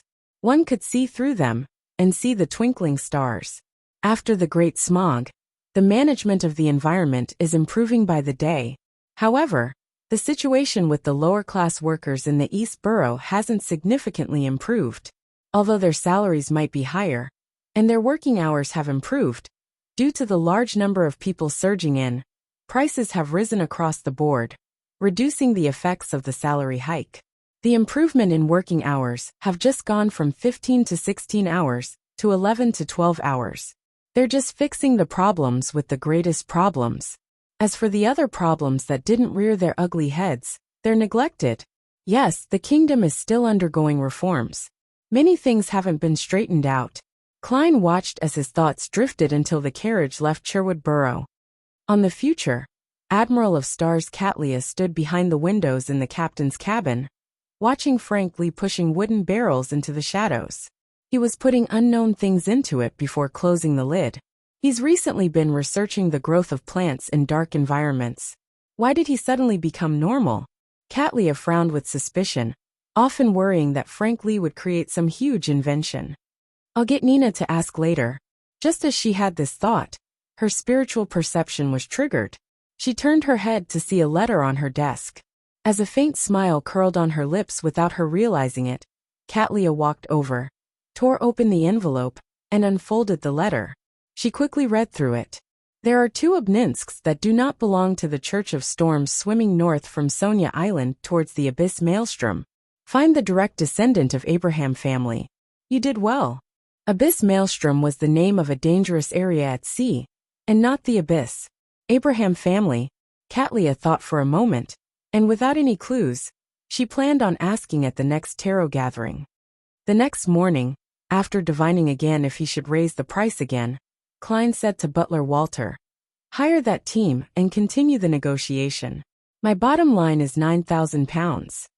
All right, sir." Walter then immediately said with an apologetic look, "Something happened at home, and I wish to have half a day off." "No problem. Do you need any help?" Klein asked gently. "Thank you for asking. I can handle it, and it's not too urgent." "I will first handle the matters regarding the share negotiation first," Walter said sincerely. Klein didn't ask further as he nodded and permitted him to take time off. After his butler left the room, Klein turned to look at Richardson and asked, "Did Walter meet anyone earlier this morning?" "Mr. Butler received a letter," Richardson replied without hiding anything.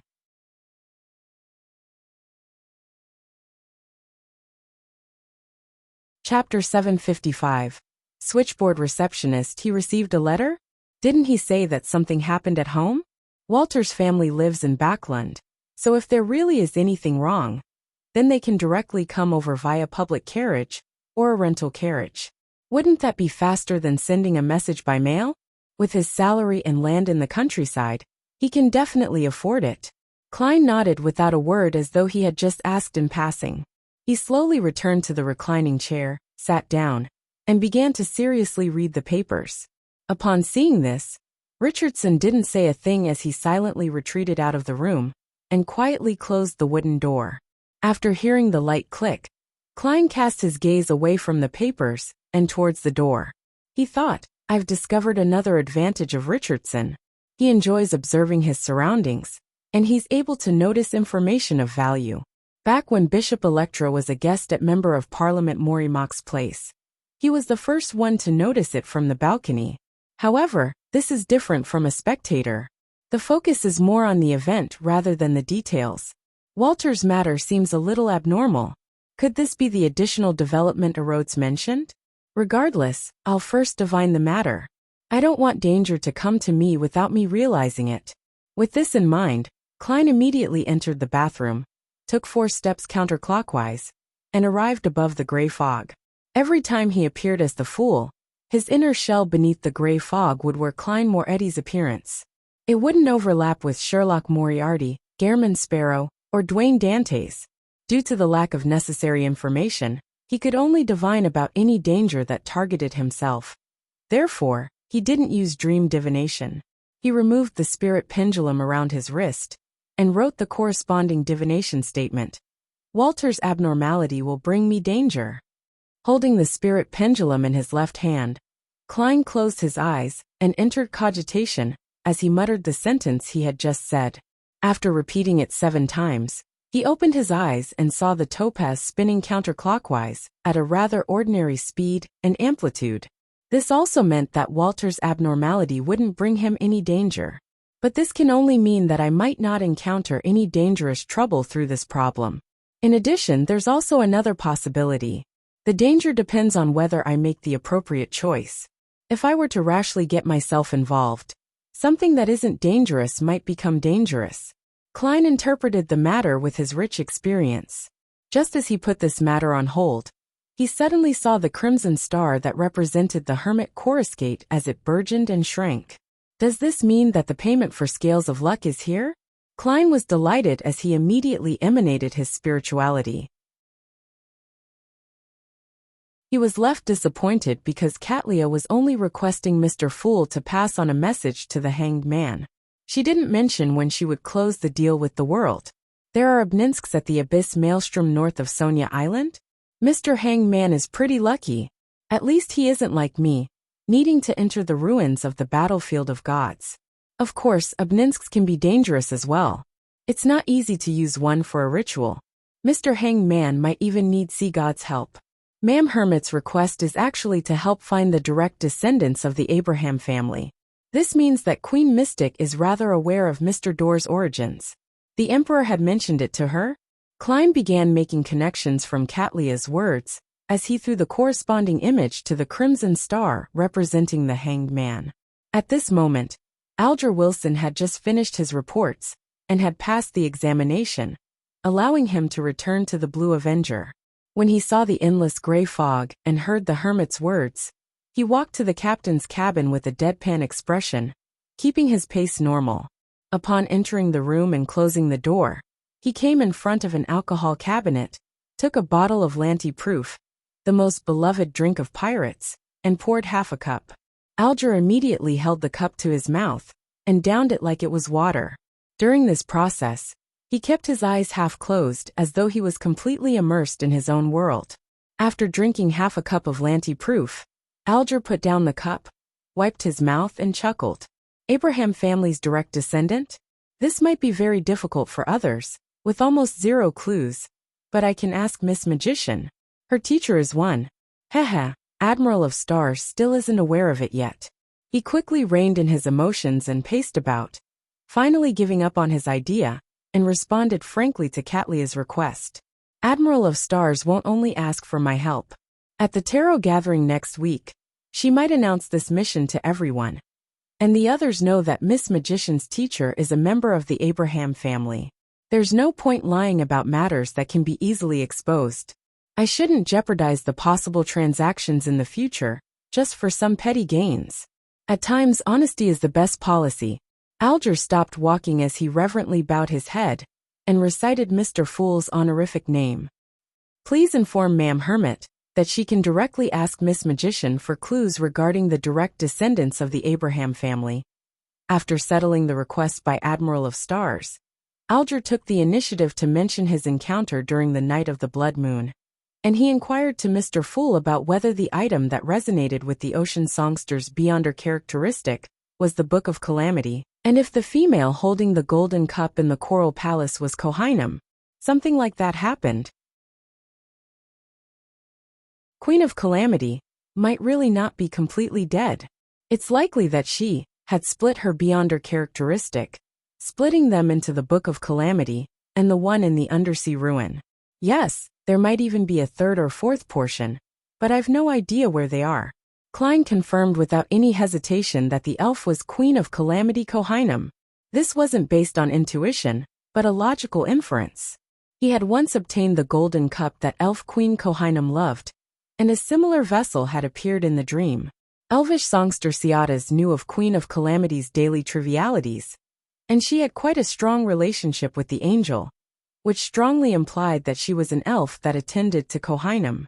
It was completely understandable that the Beyonder characteristic she left behind resonated with the Book of Calamity on the night of the blood moon.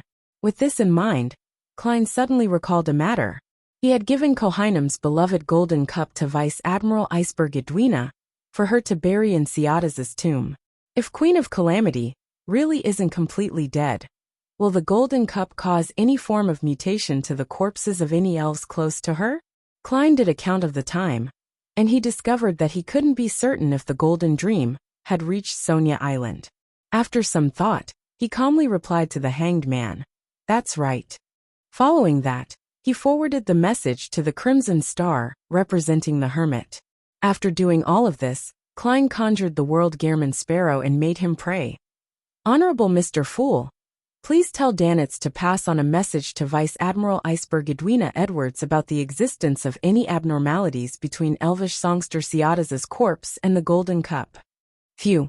After doing all of that, Klein exhaled and threw the corresponding image to the specially labeled point of light beside him. He then returned to the real world and left the bathroom. Coming before his changing mirror, he looked at his gray sideburns and blue eyes as he curled up the corners of his lips.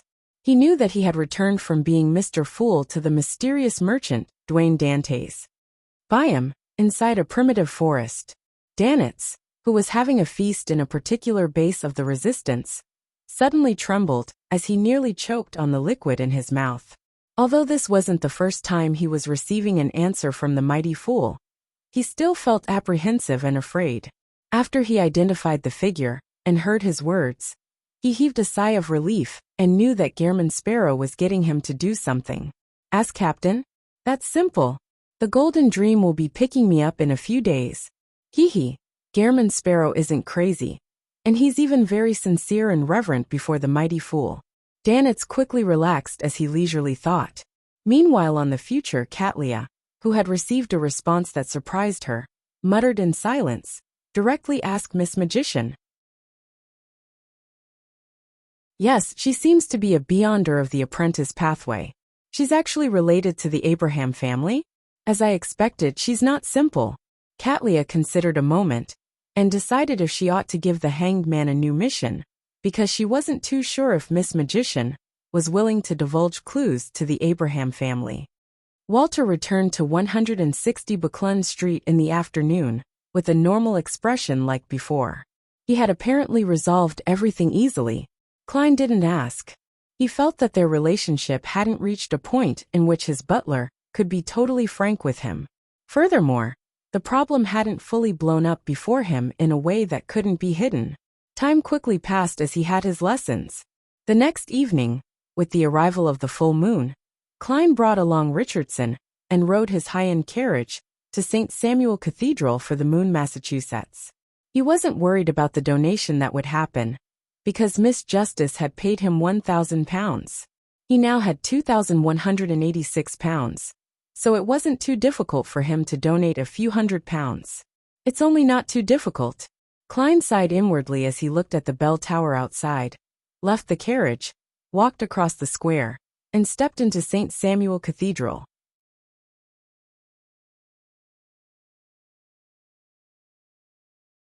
Chapter 756.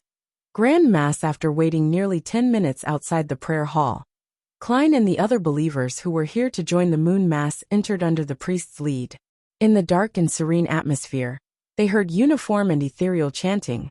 Full-faced above the land stood the crimson moon, and sweet it was to dream of themselves, of child and wife and parents, but evermore, Holy and rhythmic voices echoed in the prayer hall as the believers involuntarily quietened down, as though they had forgotten all their frustrations in life or the different challenges they faced in the real world.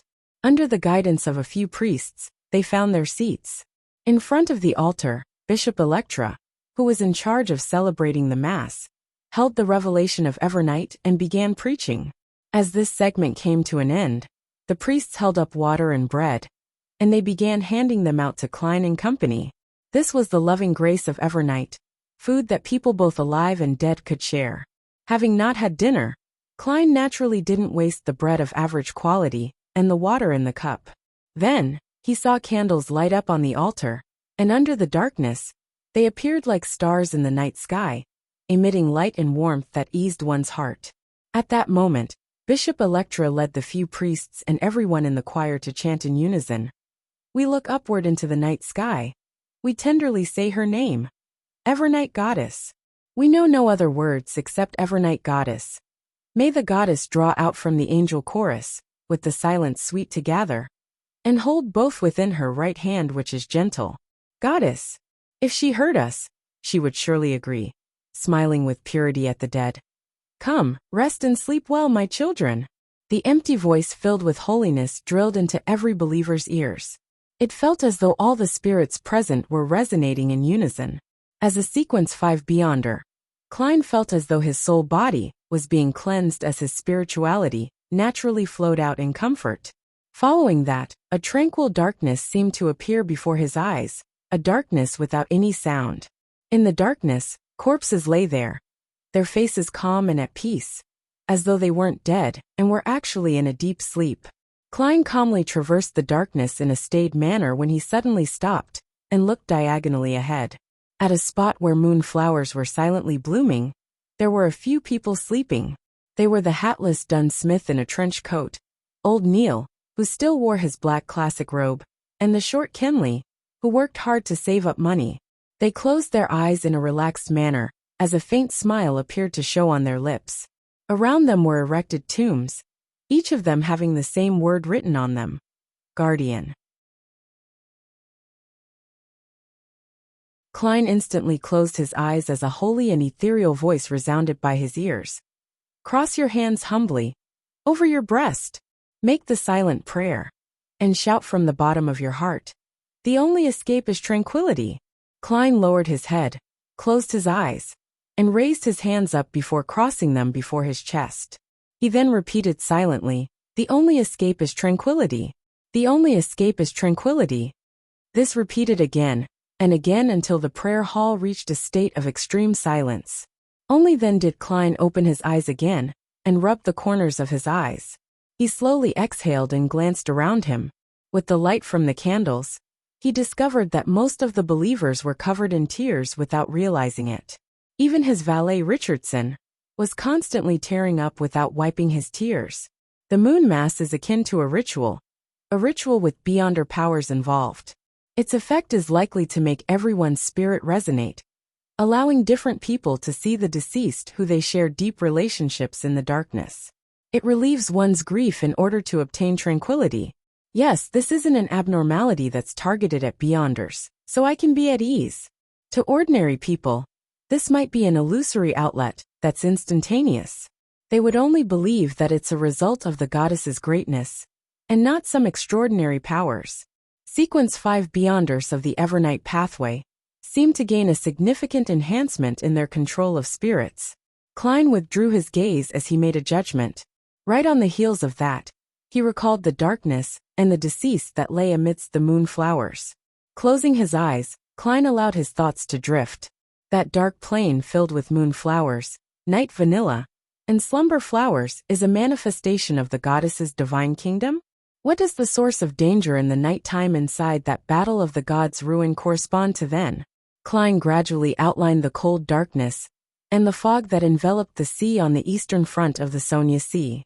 In the fog, there was an ancient pitch-black cathedral with a steeple. Ravens spiraled above it, as though they were holding a memorial or were in grief.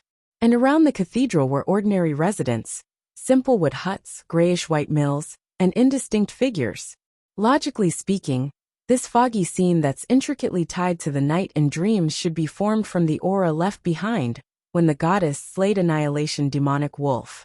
But it doesn't have any similarities with the corresponding divine kingdom. Yes, mortals can't pry into the secrets of deities. So perhaps the dark plains filled with flowers isn't the projection of the divine kingdom, but rather an outcome of the ritual. Seeing that the moon mass was coming to an end, Klein reached into his inner pocket and took out his wallet. Holding his wallet, he got up and entered the aisle, walked straight to the altar, and under Bishop Electra's compassionate watch, he walked diagonally over to the donation box. He tapped his chest 4 times in a clockwise fashion, drawing out the crimson moon before throwing in all his large denomination notes. A total of £300. At that moment, Klein didn't feel the pinch like the previous few times. He was in a very calm mood, because he recalled the ritual old Neil had used to repay his debt. Back then, they picked up a wallet containing £300, all thanks to the goddess's blessings. Taking a step back, he drew the crimson moon once again, and he gave his spot to the donor behind him.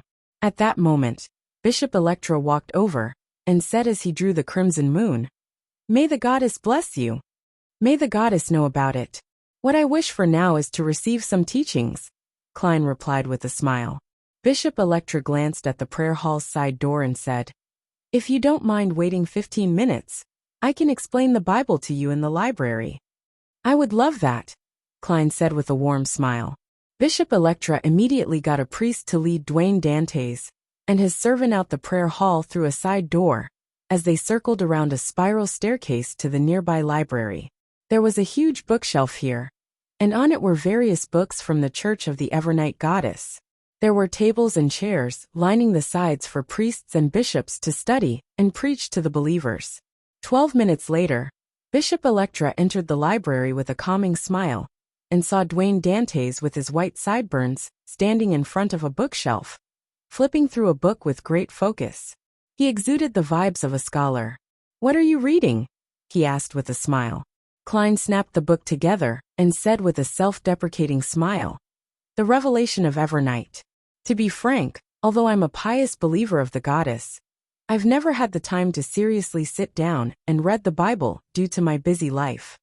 As he spoke, he didn't show any odd signs on his face, but he felt uneasy deep down. He was afraid the goddess would smite him with a bolt of lightning to reward this pious believer, Dwayne Dantes. Well, lightning isn't in the goddess's domain, Klein consoled himself. Bishop Electra smiled and took the Revelation of Evernight from his hands. It's never too late to begin. Following that, he invited Dwayne Dantes to sit down beside a table and systematically introduced the Revelation of Evernight's structure and the corresponding holy word. Richardson held his employer's hat and cane, and he stood a slight distance away, silently waiting to listen to the bishop's preachings. Time ticked by when Klein, who appeared serious, suddenly felt his spiritual perception trigger. A scene outside the door naturally surfaced in his mind. This was an intuitive foresight that stemmed from a clown, one that had been enhanced by the gray fog. Outside the door, an elder dressed in a black clergyman robe walked by and headed for the nearby spiral staircase. He had lush white hair but didn't comb it, making him look rather disheveled. He had a thin face that made it appear as though he was bones wrapped in skin. He exuded a rather cold bearing, and his skin was abnormally pale. His eyes were a rare pure black. This figure quickly vanished from the door, as the footsteps gradually sounded like they were coming from above. "A keeper. But it's not the one I met at the prayer hall." It's his turn today?" Klein paid attention to Bishop Electra, as he wore a contemplative look over the Bible's contents. He wasn't surprised that a keeper would appear inside the cathedral and pass by the library at this time. This was because the sealing forces behind Cheney's gate would reach its peak at night. It wasn't suitable for living creatures to remain inside. Therefore, the keepers only entered at sunrise and left at sunset. It had just turned dark. I need to remember what day and date it is today. Later, with more information, I'll be able to figure out the keeper's rotation schedule. This way, I'll be able to act as the corresponding target at the right time. Klein reined in his thoughts as he listened attentively. Finally, he got up and bade farewell 30 minutes later. He smiled and said to Bishop Electra, "I'm wondering if I have the honor to listen to your preachings in the future?" "No problem." Faced with a tycoon who had just donated £300, Bishop Electra couldn't reject him. He even happily nodded. "As long as you come to the cathedral and I have the time." Klein didn't harp on the details to prevent any suspicion. He earnestly thanked him and left St. Samuel Cathedral with Richardson. He returned home before 8 and enjoyed dinner as he leisurely spent the rest of his night. Late at night, inside the master bedroom, the sleeping Klein suddenly opened his eyes. His spiritual intuition told him that someone had infiltrated his mansion.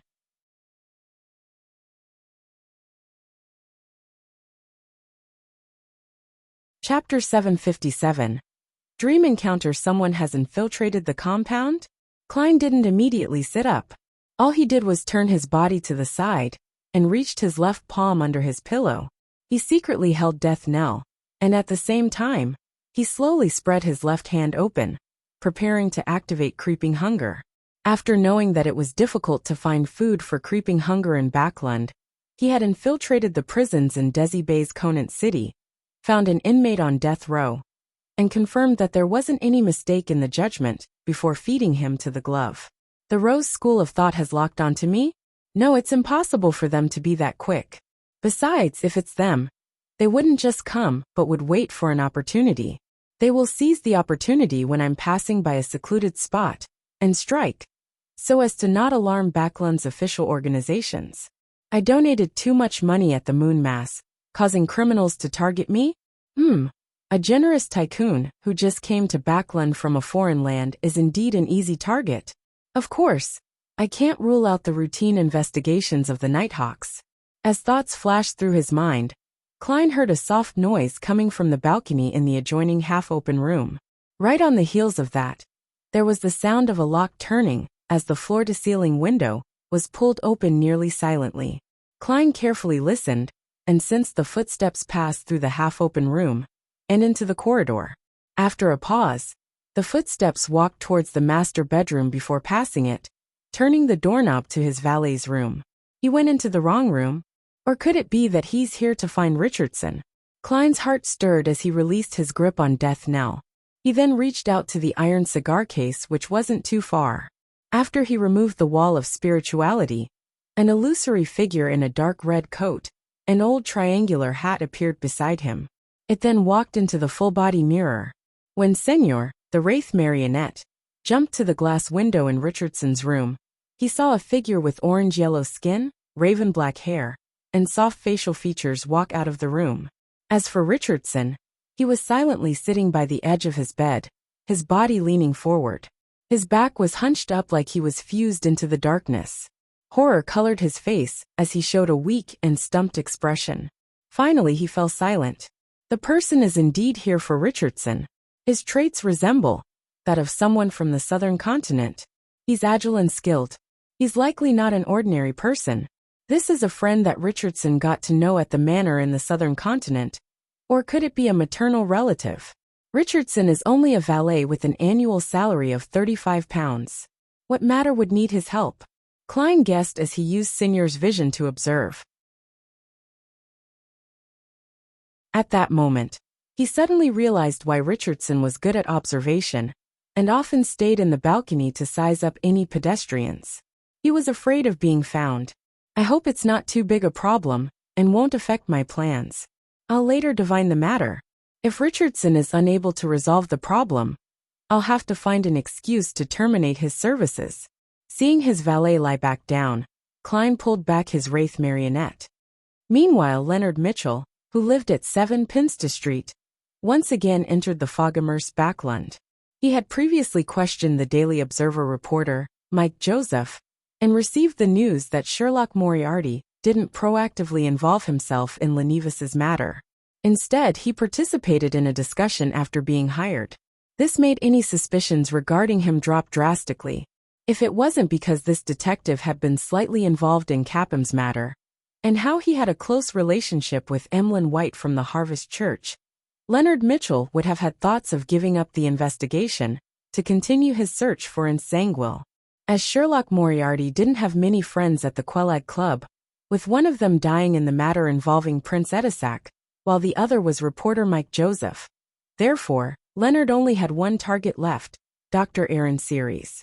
From the dossiers, this doctor was once involved in a beyonder matter of the monster pathway. After the item was swapped, he stopped being unlucky or having nightmares. His life returned back on track. Most people that Sherlock Moriarty know are involved in beyonder matters. This detective sure isn't an ordinary someone. As Leonard thought, he rang the doorbell in Aaron Series's dream. Upon entering the dream, he casually found a sofa to sit in and said to Dr. Aaron, who was opposite him, "Tell me in detail how you got to know Sherlock Moriarty." In the dream, Aaron didn't lie. He started from how Mrs. Mary had introduced Sherlock Moriarty into the Quelag Club, and how he was one of the recommenders. He continued until the detective suggested that he inform the Church of the Evernight Goddess's bishop about his abnormal matters. The truth is described in the dossiers. Sherlock Moriarty seems rather friendly towards the official Beyonder organizations, and he was endorsed by Isengard Stanton. Leonard glanced at the mustached Sherlock which Dr. Aaron conjured, and retracted his gaze as he listened attentively. After Aaron finished recounting everything in detail, he said, "He headed to the south for a vacation, and he hasn't returned. I've been worried about him all this while. However, he's a detective filled with wisdom and a kind heart. I believe nothing bad will happen to him. I just wish that he can participate in the celebration of my child's birth." Perhaps Leonard suspected that Sherlock Moriarty might never return to Backlund. He then politely bade farewell and walked out of Dr. Aaron's dream. After taking a few steps forward, he subconsciously looked back and saw that inside the house with a garden, blurry spherical lights that represented different dreams filled the entire space. Everything was fine. Was it a mistake on my part? I keep feeling as though something about me is changing, Leonard muttered as he turned to fly to Pinsta Street. Everywhere he could see was covered in dense fog. The street lamps were gloomy and pale. Suddenly, Leonard stopped flying as he cast his gaze at a building. In that house, there were about 5 spherical lights floating in silence, making it look different from the other buildings. However, Leonard's spiritual perception told him that there was apparently a black blob in the house, which could absorb all light. Furthermore, he discovered that he didn't recognize the street he was at. He felt alarmed, suspecting if he had seen something he shouldn't see. He hurriedly retracted his gaze as he prepared to leave and head for his residence. At that moment, the building that looked ordinary sounded with a teasing voice. "Why don't you come in for a cup of tea?" Thoughts erupted in Leonard's mind as he flew up at high speeds without even thinking.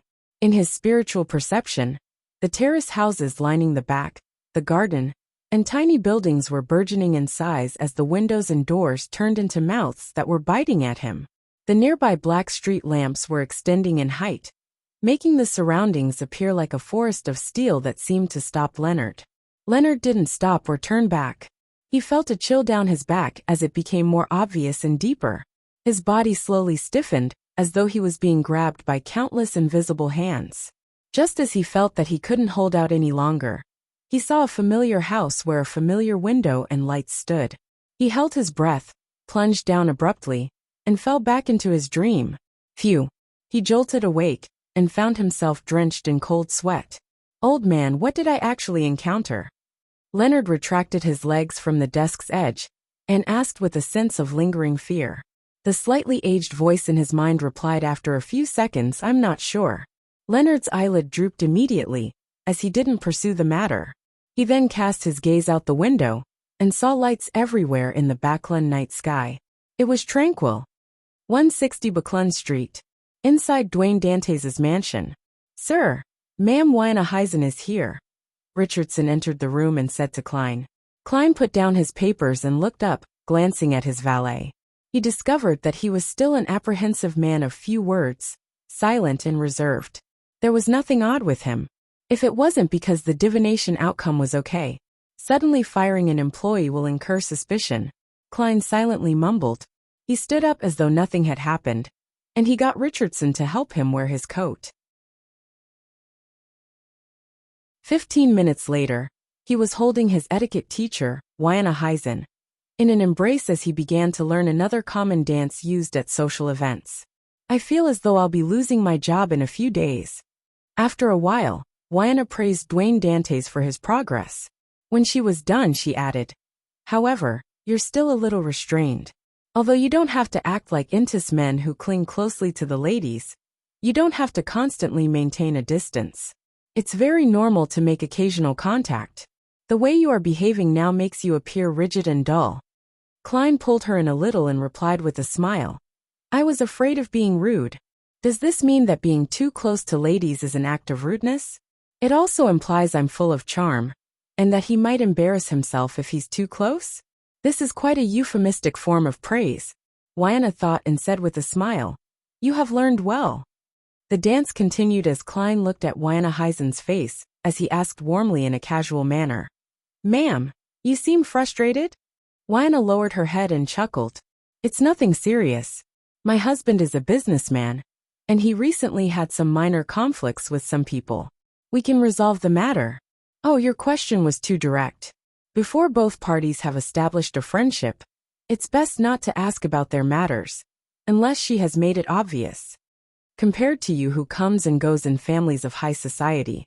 Thus, knowing many madams and ladies, as a tycoon who just arrived in Backlund, I do lack the necessary social connections." Klein nodded gently and said with a smile, "I thought we were no longer strangers." He then skipped the topic and began talking about his own experiences and his neighbors. Wuxia would mention a few things in response, allowing Klein to better grasp the traits and preferences of his neighbor. After Wuxia left, Klein stood at the door for some time before turning to say to his butler, "Walter, find out what trouble Ma'am Wuxia is facing. If she can't resolve it, we will provide her with some timely assistance."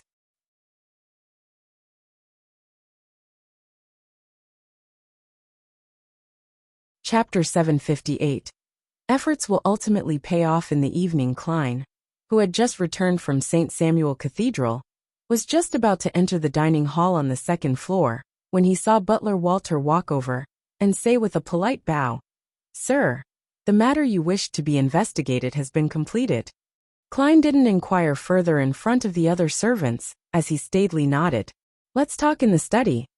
Walter followed behind him and came all the way to the third floor. Richardson then opened the door and lit the gas wall lamp inside. Klein unhurriedly walked to his desk, sat down, and looked at the butler for the report. As Walter gestured Richardson to guard outside the door, he approached the desk and deliberated over his words. After the door closed again, he said, "Ma'am Wuxia's husband is a cloth merchant. He had been cooperating with someone and had invested £1,000 into it. But the other party ran off with the goods. She has already sought the help of Member of Parliament Mocht and Ma'am Rihanna to urge the police department to crack the case as quickly as possible. However, the police usually doesn't dare to guarantee that they can find the target for such cases." Klein picked up the black fountain pen on his desk and stroked it. To Ma'am Wuxia's family, £1,000 isn't a small sum. Based on what he knew, an ordinary home tutor didn't earn more than £150 a year. If the employer provided boarding and lodging, the salary would be even lower. Although Wuxia served high society and had many employers, her annual income capped out at about £400 to £500. Furthermore, a large amount of her expenses would be spent on her dressing, posture, and looks, to prevent her employers from finding her unfitting as an etiquette teacher. Yes, her husband's income as a cloth merchant can only be considered average. To him, a £1,000 investment is a rather huge investment, Walter said by mincing his words. "It's a lot for me too." Klein sighed and smiled. "I just came to Backlund, so I'm not very familiar with the police." Walter immediately replied, "Sir, back when I was under the service of Viscount Conrad, I knew a few members of a Backlund High-Ranking Police Officer Association." Backlund High-Ranking Police Officer Association? That would be the most important members at Civilau's Yard. Even the chief superintendents who are in charge of an entire borough might not be qualified for induction. Civilau's Yard referred to the Backlund Police Department. It got its name from the street it was located at. As expected of a butler who served under a noble family, Klein sighed inwardly as he smiled with a shake of his head. There's no need to do so for the time being. On this aspect, I'm sure Ma'am Wiana is able to seek the help of many people. Be it Member of Parliament mocked or others, all of them have the ability to make Civilau's yard place importance on the case. He paused and deliberately said in passing, I've seen the lower rungs of society, and I know their methods of survival. At times, the police might not be as useful as gang members or bounty hunters. Walter, go to the police department to retrieve the corresponding details, and head over to the famous bars in the Backland Bridge area and East Borough to commission a bounty mission. Regardless if they find the corresponding criminals or the batch of cloth, I'll be giving them £200 in return. Haha, let's hope that those cheats had chosen to remain in Backland. A reward of £200? Walter repeated the sum as he couldn't help but steal a glance at his employer, as though he found it unbelievable that he would offer so much for Wahana's matter. He turned agape and was just about to say something but ultimately kept silent. All he did was seriously reply, All right, sir. I'll give you this money directly. Klein slowly got up and took out his wallet. As Walter received the thick wad of cash, he asked in thought, Should I tell Ma'am Wiana? Klein smiled. There's no need. Enlightened, Walter nodded with a bow. Your generosity will spread through this street. East Borough Dharavi Street, in a cramped but lively pub. Zio, who had seriously combed her short, blonde hair before heading out, squeezed through the area filled with men that stank of alcohol and putrid sweat, and arrived at the bar counter. She tapped the counter and asked the bartender, Any new missions today? If it were anyone else who asked without ordering any drinks, the bartender would have ignored them. But upon recognizing Zio, a bounty hunter who no one wanted drinking, he could only sigh and say, A very handsome reward, £200. £200? Zio nearly suspected that she had heard wrong. Apart from Miss Audrey's missions, she had never seen such a handsome reward in East Borough or the Backland Bridge area. Even the mission to seek out Isaac Eggers, that drove bounty hunters crazy, had only offered £150. For an ordinary bounty hunter, completing a commission like this was enough for them to not work for a year. To Zio, it was equally important, because she had been helping the mysterious man in the golden mask over the past few months. She had learned that the man was from MI9, and she was trying to earn enough contributions to exchange for the interrogator potion formula. Therefore, the reward she received when completing his tasks only paid a little. Most of it was exchanged towards her contribution goals. So all her savings came from the advantages that her sheriff sequence had given her to capture criminals. Once I receive the potion formula, I still have to spend money to buy the Beyonder ingredients, and I only have 300 odd pounds. Furs is right. Money isn't omnipotent, but it's sufficiently important. Upon having this thought, she looked at the bartender and asked cautiously, What's the mission? Who commissioned it? Find a few cheats. They cheated the victim of cloth costing £1,000. As the bartender handed the details to Zio, he said, The person who commissioned the mission looked like a butler. He called himself Walter, and he's in service of a Mr. Dwayne Dantes from Buckland Street. If you capture the cheats or find the cloth, you can head there to retrieve the bounty. Zio quickly flipped through the documents, as something quickly formulated in her mind. She instinctively knew the direction in which to continue the investigations. I'll take this mission, she said immediately with a nod. The bartender shrugged and said, You aren't the only one. All the bounty hunters have taken on this mission. Besides, they have other ideas. Like what? Zio asked out of curiosity. The bartender chuckled. They say that since Mr. Dwayne Dantes is so generous, they're willing to recommend themselves if he lacks a bodyguard. However, they later gave up on the idea, since being a bodyguard isn't as free as being a bounty hunter. Even having drinks will have to wait until they're given time off. That's not a problem for me, but I can only be a bounty hunter. Zio nodded, jumped off the high stool in front of the bar counter, and didn't waste time heading for the door. The next day, just as Klein finished breakfast, and was preparing to head to his garden to have a stroll to aid in his digestion. Butler Walter came in from outside and silently followed behind him until there wasn't anyone around. "Sir, there are 2 matters that need your attention," he said politely. "2 matters?" Klein was somewhat surprised. He thought that there would only be one. Walter nodded. "Yes, the first matter involves the 10% shares in the Backlund Bike Company. Someone has already offered £10,000. Sir, do you still wish to continue in the bid?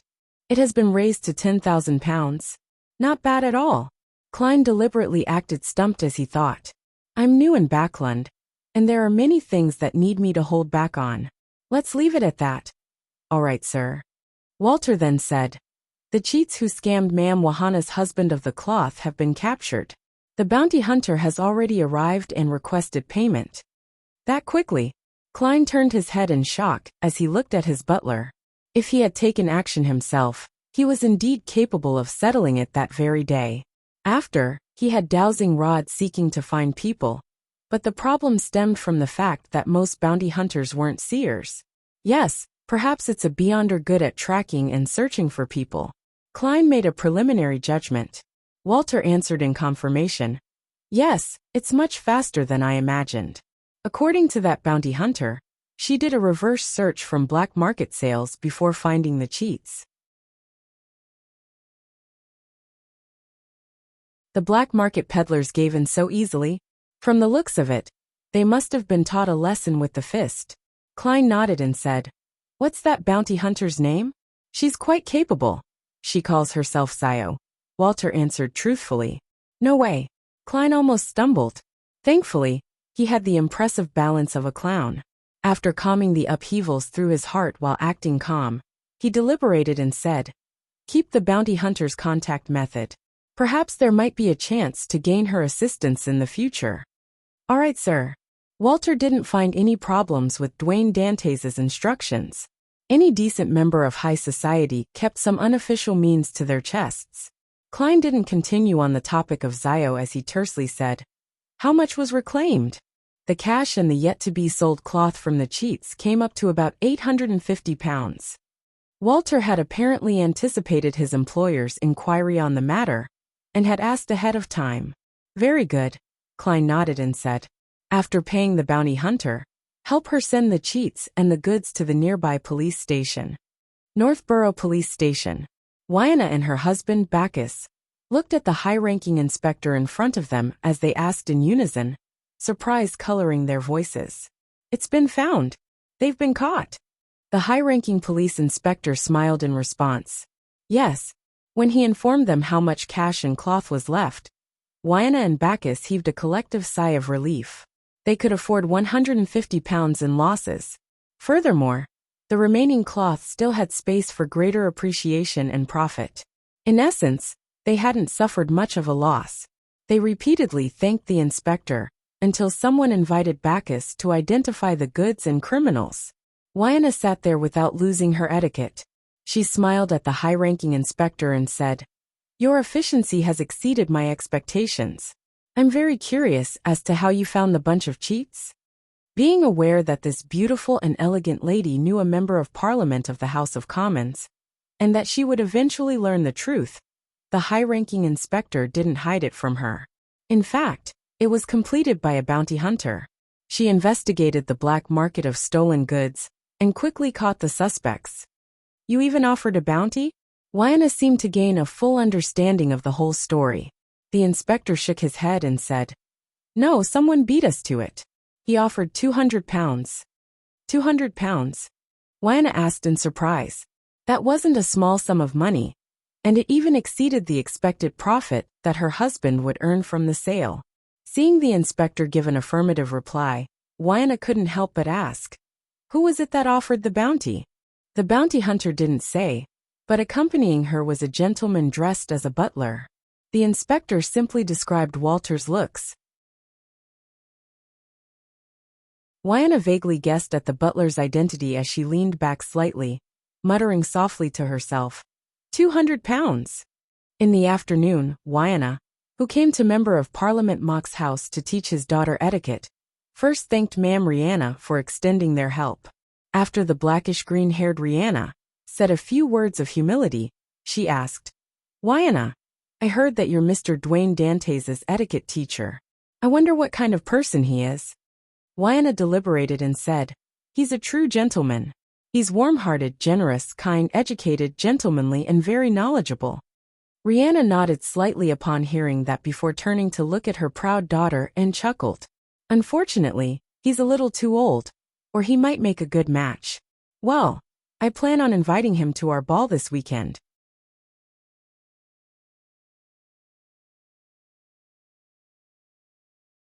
Chapter 759. First dance Saturday night, 8 p.m. Klein rode his high-end carriage and arrived at 39 Buckland Street. Member of Parliament Mock's house. In 2.5 minutes after stealing a glance at the lit fountain that was sloshing with water, he buttoned his tailcoat and walked down the carriage before strolling to the house's main entrance. Richardson held an exquisitely packaged bottle of Southville red wine and followed closely behind his employer. After walking through the main door, Klein instantly saw Member of Parliament Mock and his wife, Rihanna, walk over to welcome him. The former was wearing an olive-green army officer uniform with an orange-red sash around his waist and a few medals hanging from his chest. In the Lone Kingdom, serving and retired officers enjoyed wearing their military uniforms at balls. The latter was wearing a yellow long dress with frilly sides and rarely seen exquisite lace, making her look different from unmarried ladies. However, she also partially exposed her fair neck and her shoulders. Klein took the bottle of Southville red wine from Richardson's hand and handed it to Member of Parliament Mock before saying with a bow, "Sorry, I'm late by a few minutes." This was actually a common situation at lone balls. Guests would rather be late by a certain amount of time than be early. This was because the masters of the house might still be busy with the final preparations with the ball. It was the worst time for them to entertain guests. But of course, one had to ensure that they weren't late by more than 10 minutes. If Whyana hadn't specially taught him this, Klein would have definitely come early as a form of respect. "It's fine. The ball hasn't officially begun." Mock glanced at the Southville red wine as he handed it to his valet, before nodding with a smile. At Lone's high society engagements, one had to bring a gift for the master if it was their first time attending a ball. Alcoholic beverages were the most welcomed, but one had to keep in mind that the first gift had to be something locally produced. After greeting Mock, Klein looked towards Ma'am Rihanna and saw that she had slightly raised her right hand. Hence, he took one step forward and lifted her palm and bent his back to kiss it. "You illuminate the entire ball." Before the ball began, complimenting the masters of the house was a necessary step in Lone social events. And unlike Intis, Lone's hand-kissing etiquette required the lady to gesture that it was possible before a gentleman could do the kiss. Otherwise, it would be a serious faux pas. "Likewise for your arrival," Ma'am Rihanna replied with a smile. Then, the couple led Dwayne Dantes through the corridor and into the main hall, where a pleasant tune was echoing. After taking a few steps forward, Maury Mock pointed at a lady in a sky-blue dress. "My daughter Hazel." Klein looked at the girl as his pupils suddenly constricted. He knew this girl. To be precise, he had seen her image before. Back when he had asked a Rhodes where he could obtain a mystical item, which could steal the beyonder powers of others. The magic mirror had indicated a scene of an arrogant lady loitering in the sewers, and she was none other than Hazel Mock. She was a lady with wavy black-green hair and bright brown eyes. She has a mystical item that corresponds to a fire bandit? With her family conditions, why would she be loitering in the sewers? Is it some fortuitous encounter of hers? Was she searching for something or waiting for something in the sewers? She has already become a beyonder? How did she become one? Could it be that she has a grandpa parasitizing in her body? Klein, who was donning the skin of Dwayne Dantes, instantly thought of many questions, but he pressed his hand to his chest as he bowed with an unperturbed look. "Good evening, Miss Hazel." During this process, he stole a glance at Hazel Mock's face and discovered that she wore a composed look. There was an arrogance in her eyes, and all she did was smile politely and answer, "Good evening, Mr. Dantes." She didn't have any abnormal reaction, which means that she's unable to sense the aura of the gray fog. At the very least, there's no grandpa parasitizing her. I can't be certain for now, and I'll have to continue observing. Klein stood up straight as he took a cup of pale gold champagne from a waiter's tray. He then began chatting with Member of Parliament Maury Mocht. I never expected you to be a major. He could tell from the epaulette on Mocht's shoulder. If he was a colonel, Klein would have even suspected if the gentleman was also a beyonder. But it was hard to tell for a major. Haha, it's nothing. There are many opportunities to render meritorious services in Balam, Maury answered. Of course, the weather there is especially unsuitable. I've always been suggesting to the army's higher-ups to design a uniform for West Balam, and to get rid of the traditional dark colors. Otherwise, the officers will only feel as if they are beef waiting to be roasted. As for the enlisted soldiers, most of them wore red tops and white bottoms. Yes, the weather there is completely different from what it's like in the country. Even Desi Bay isn't that hot. Klein indicated that he had been to the southern continent, and he had been to either East or West Balam, to corroborate his hunting experiences that he had mentioned a few days ago. After a few minutes of small talk, Mocht apologized and walked to the staircase with his wife. At the second floor, he raised a cup of red wine while standing by the railings facing the main door and said, "Thank you everyone for coming to our ball. First, let us toast the deities. They are the source of everything beautiful." He and Mam Rihanna tapped 4 times on their chests as they softly praised the goddess. The other guests also praised the deities they believed in via their own means. Mocht continued having his cup raised as he said with a smile, "Second, a toast to the kingdom. It is a stable bedrock." To the kingdom. Klein raised his cup of champagne and spoke with the other guests around him. Following that, Mocht surveyed the area and asked humorously, "Finally, what shall we toast to?" Klein's mind whirred as he said loudly with a smile, "A toast to the improvement of the air in Backlund." Mocht was taken aback, as he couldn't help but smile in response. "Excellent. That's a great suggestion. A toast to the improvement of Backlund's air. This is a symbol of us living better lives. Cheers." The fixing of the atmospheric pollution issue had always been one of his political ideals as a House of Commons Member of Parliament. He had ultimately been pushing for the corresponding bills, and he had played a significant role in the improvement of the environment. Therefore, toasting to the improvement in Backlund's air was equivalent to toasting to himself. It was more euphemistic and more aboveboard. All the guests echoed in a spirited burst as they finished the drinks in their hands.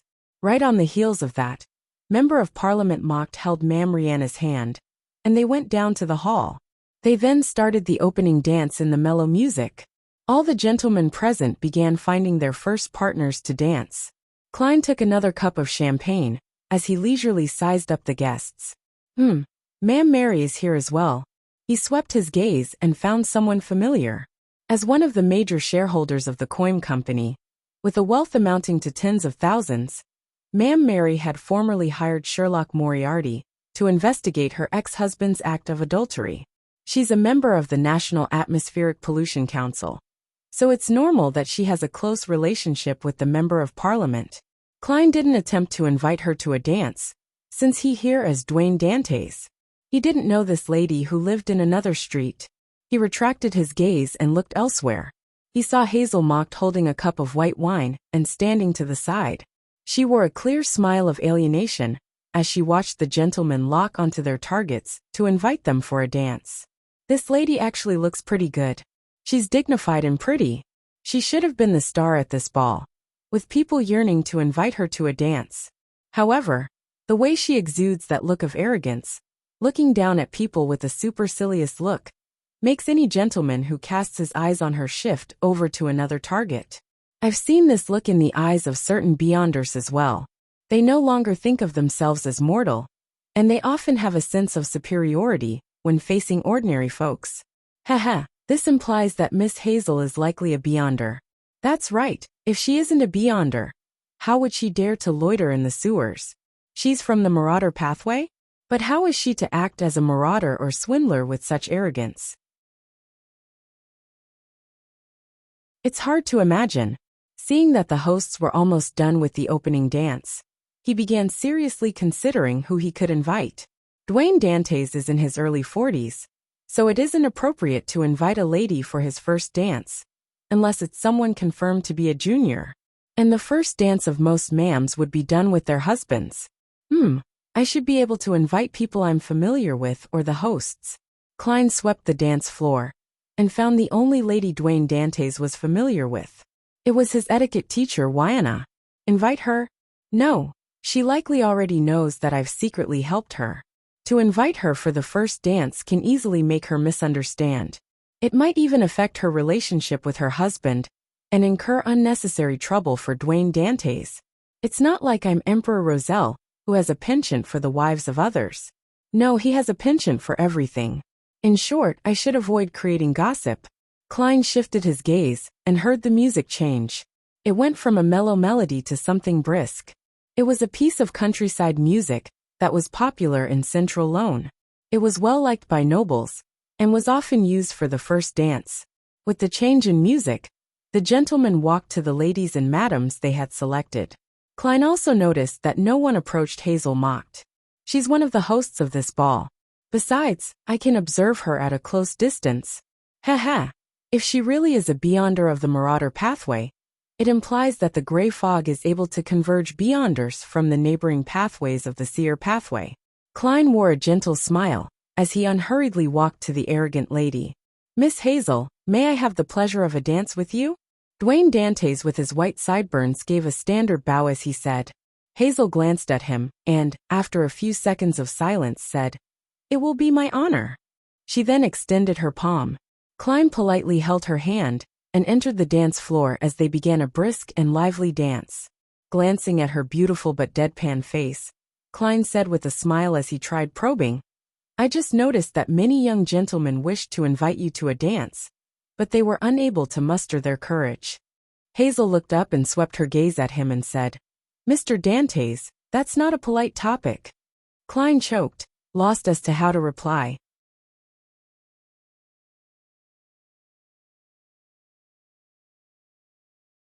Chapter 760.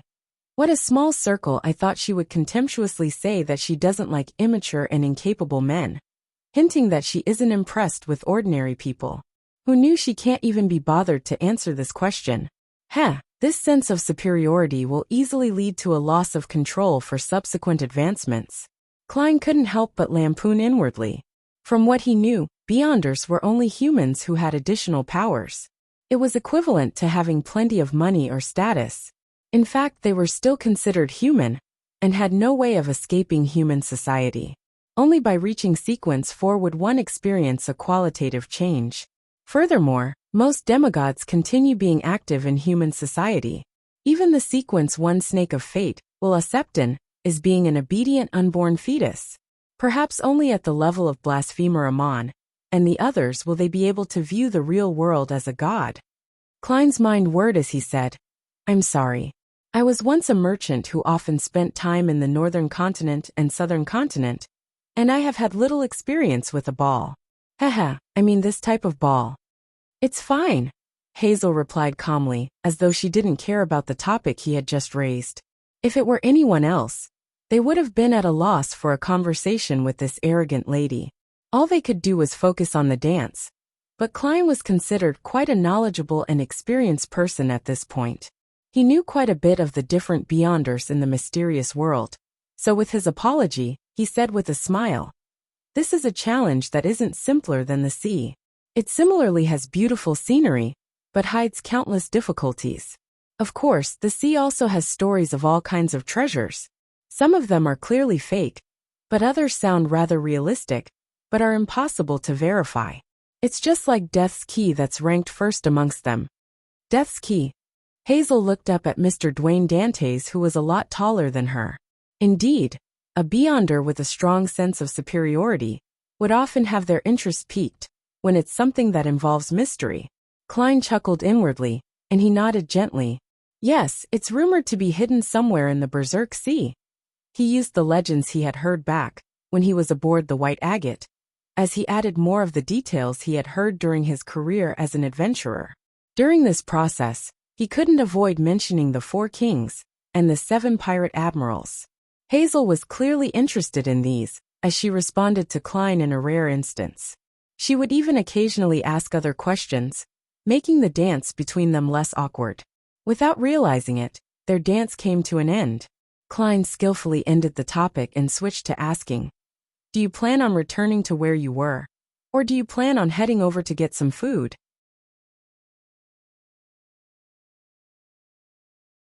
After a dance, the gentleman had to abide by the lady's wishes and send her to where she wished to go. It didn't have to be where she originally stood. Hazel opened her mouth as though she wished to ask further, but she ultimately didn't speak further. She nodded her head in a reserved manner. "Where I was." Hee, she clearly misses the stories at sea. She's just a big brat. As long as you grasp her temper and find what interests her, she's actually not difficult to interact with. Klein held back his smile as he sent Hazel back to the periphery of the dance floor where she previously stood. As for him, he acted casual as he walked to the long table that had all kinds of food placed on it. He picked up a plate and began to scoop a serving of pan-fried dragonbone fish, and he matched it with some sliced black pepper steak. Compared to the dance and entertaining others, food is the true essence of a gathering. As Klein thought, he worked hard at trying to make his appearance while eating appear elegant enough. At this moment, he saw Ma'am Mary walk over and fork a piece of foie gras soaked in red wine onto her plate. When Klein saw her glance at him, he politely smiled with a nod as a response.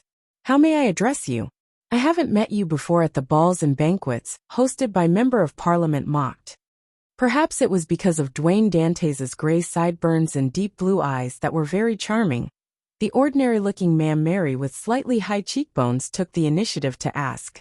Klein laughed and replied, "I'm a merchant who just returned from Desi Bay, Dwayne Dantes. I live on this street. Ma'am, do I have the honor of knowing your name?" Mary nodded in thought, and she roughly understood this man to be a merchant who was trying hard to enter high society, just like she was previously. She said with a smile, "Mary Schott, Coin Company's executive director." She didn't mention that she was the biggest shareholder of the Coin Company, or mention that she was a member of the National Atmospheric Pollution Council.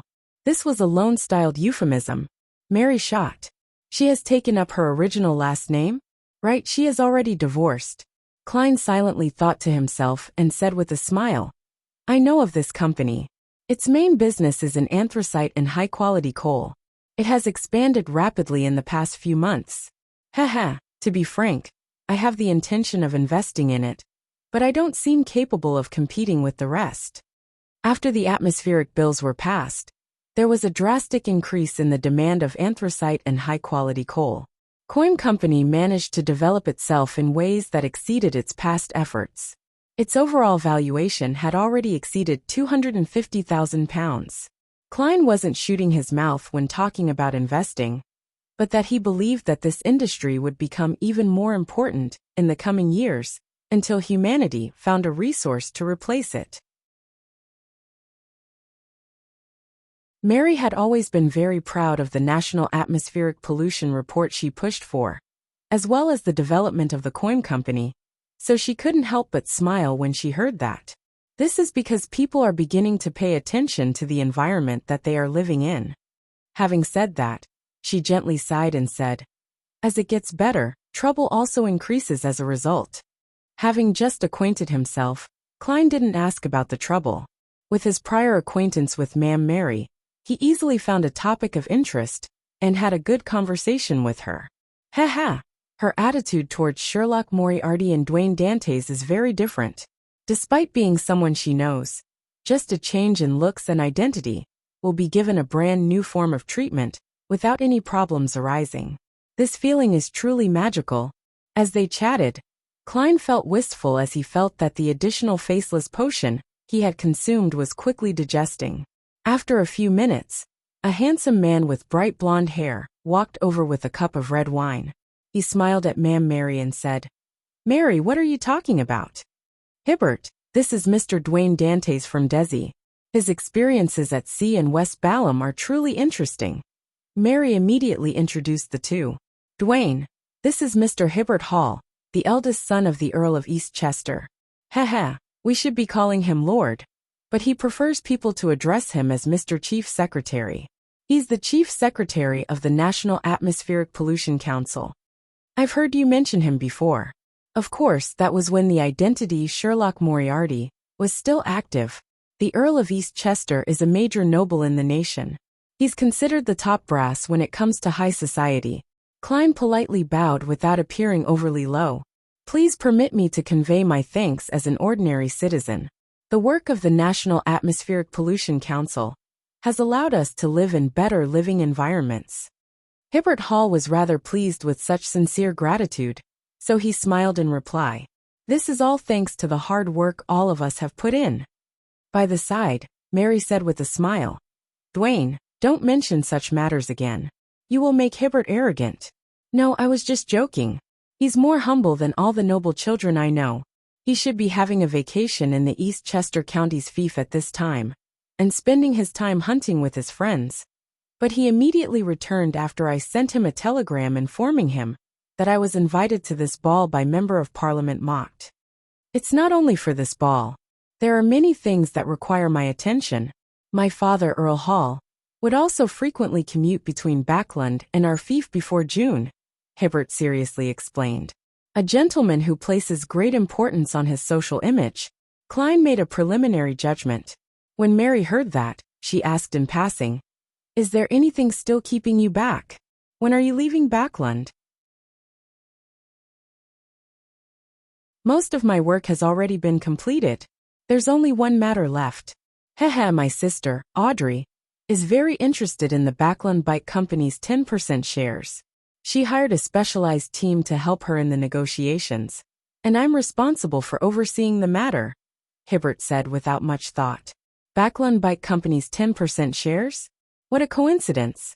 I have to say that the circle of high society is quite small after all. Klein sighed inwardly as he deliberately mentioned, I also found a team to attempt to purchase the 10% shares, but I only managed to offer up to £9,000. Unfortunately, I wasn't able to compete with the other competitors, and could only give up. Hibbert glanced at him with a look of surprise. You have good taste. He didn't mention how much his side's bid was, to prevent his competitor from participating again. £9,000, Mary silently muttered, realizing she had underestimated Dwayne Dantes' wealth. At this moment, the music for the third dance sounded. Hibbert Hall turned to Mary and said, May I have the pleasure of a dance with you? That's what I've been waiting for. Mary immediately extended her hand. This made Klein unable to exchange name cards with them. However, he wasn't in a rush, because it was still some time before the ball ended. After getting another plate of food, he enjoyed it while looking at the dance floor, admiring the madams and ladies dancing. During this process, he noticed that Member of Parliament Mocked and Mam Rihanna were mingling with different guests from time to time, having happy conversations with them, and even dancing with them. According to Walter, after confirming the guest list, the hosts need to seriously conclude every guest's preference and background, so as to tailor a different topic of conversation or jokes for them. This is to make everyone feel as though they are being treated uniquely.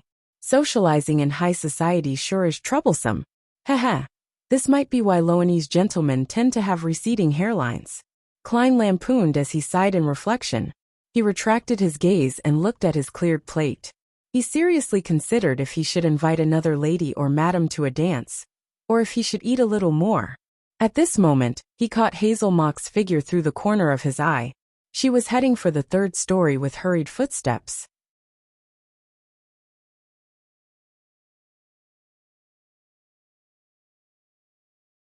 Chapter 761. Good People and Good Deeds. What happened? Klein instantly tensed up. He had experienced too many accidents in the past, and he knew that he easily found himself involved in beyonder matters. Upon encountering something similar, he couldn't help but subconsciously be on alert.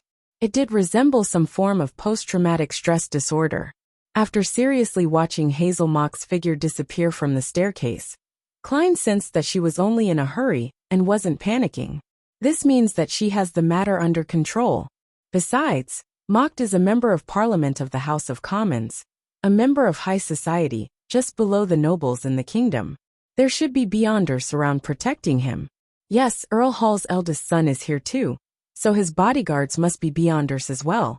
Besides, St. Samuel Cathedral is only a 10-minute carriage ride from Buckland Street. If anything were to really happen, the Nighthawks, priests, and bishops would rush over. Unless one has made up their mind to sacrifice themselves, no one would create an accident at this ball. Klein gradually calmed down and had another guess regarding Hazel's situation. She was rushing to the third story to resolve the negative effects of the mystical item. The question Klein had asked Rhodes previously was where he could obtain a mystical item which could steal the beyonder powers of others. And one of the answers he received was Hazel mocked. Thinking back to their dance, Hazel's image rapidly reconstructed in Klein's mind with her different accessories as his focus. Hair ornaments, earrings, necklace, brooch, fishnet gloves. Which one could it be? Klein retracted his gaze and found himself thirsty. Hence, he picked up a cup of water and downed it. Just as he put down the cup, he saw his etiquette teacher, Wiana Heisen, approach him with a plate. This lady was dressed in a red dress, but she didn't look tawdry. She smiled at Dwayne Dantes and said, "I noticed that you don't enjoy drinking alcohol." "I've once missed an important matter as a result of drinking." Klein randomly fleshed up Dwayne Dantes' character as an experienced person with depth.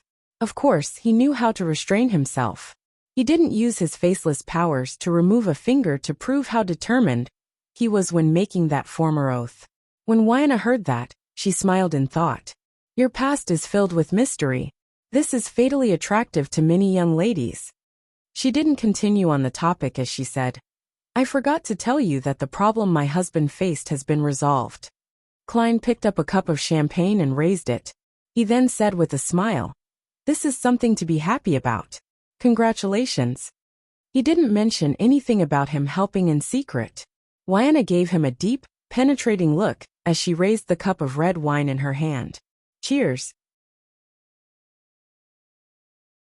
After clinking cups and taking a sip, Klein politely excused himself, put down his cup, and headed for the washroom. This wasn't because he wanted to head above the gray fog, but was solely due to the negative effects of death knell. He had drunk too much water and needed to relieve himself. When he walked out of the washroom, Klein looked up at the staircase that led from the second story to the third story. He found Hazel mocked walking down with unhurried footsteps. She wore an unperturbed expression. Indeed, it wasn't a huge problem. It's likely a result of the negative side effects of the mystical item she possesses. I wonder what it is. Klein heaved a sigh of relief as he casually swept the dance floor. During the interlude between two songs, he walked over to a lady and invited her to a dance. With Dwayne Dantes' appearance and bearing, his invitation was undoubtedly accepted. With him dancing, eating, chatting, and eating again, the ball slowly came to an end as the guests bade farewell one after another. Having completed his mission of exchanging name cards, Klein did the same. However, he wasn't the first or last person to leave. The hall soon turned silent as Ma'am Rihanna monitored the servants while they cleaned up the area. Meanwhile, she beckoned for her daughter Hazel mocked. "Mr. Dwayne Dantes' performance was better than I imagined. Many ladies had even asked me about him in private." Ma'am Rihanna said in a veiled manner. "Hazel, what's your impression of him when you were dancing and chatting with him? You're a lot more mature than girls your age.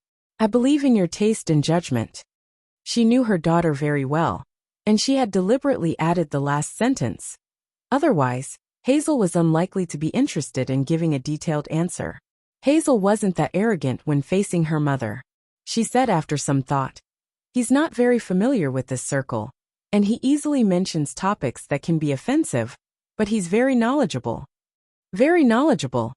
Ma'am Rihanna was slightly surprised as she repeated her daughter's words. With her understanding of Hazel, this was a rather good compliment.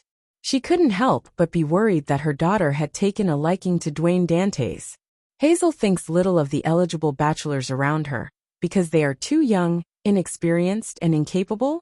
Dwayne Dantes happens to be the kind of man that girls who mature early like. Rihanna suddenly felt a little regret inviting the gentleman to the ball. She knew that with Hazel's personality, she might very well elope if she were to suffer any objection to her newfound love. Hazel seemed to sense her mother's thoughts and said without emotion, "I only like men who are sufficiently powerful." Phew. Rihanna silently heaved a sigh of relief, as she was no longer worried about the problem from before. This was because Hazel was a girl who found lying beneath her. Late at night, Hazel got up from bed. With her night vision, she changed into clothes that facilitated movement. She climbed down from her bedroom's balcony and carefully avoided her family's bodyguards. She went all the way to the garden and came to the middle of Buckland Street. Not every sewer manhole allowed a human passage with vertical metal ladders. Hazel adeptly moved the manhole cover away and climbed down before closing the cover from underneath. Nearly 45 minutes after, she moved the manhole cover again and returned into the shadows of the street. At this moment, Hazel saw a shadow nimbly flip into a garden nearby. Unit 160. She read the corresponding address. It was none other than Dwayne Dantes' residence. On the manor's third story, Klein was once again awoken from his sleep due to his spiritual intuition. He had the urge to capture the infiltrator that disturbed his sleep and feed it to creeping hunger. This time, he directly opened his iron cigar case and released his wraith marionette. Senor, in his dark red coat, first walked into the full-body mirror before leaping over to the oriel window in his valet's room. He observed Richardson and saw the valet sit up as he looked at the door with fear and anxiety. The door silently opened as a shadow flashed in.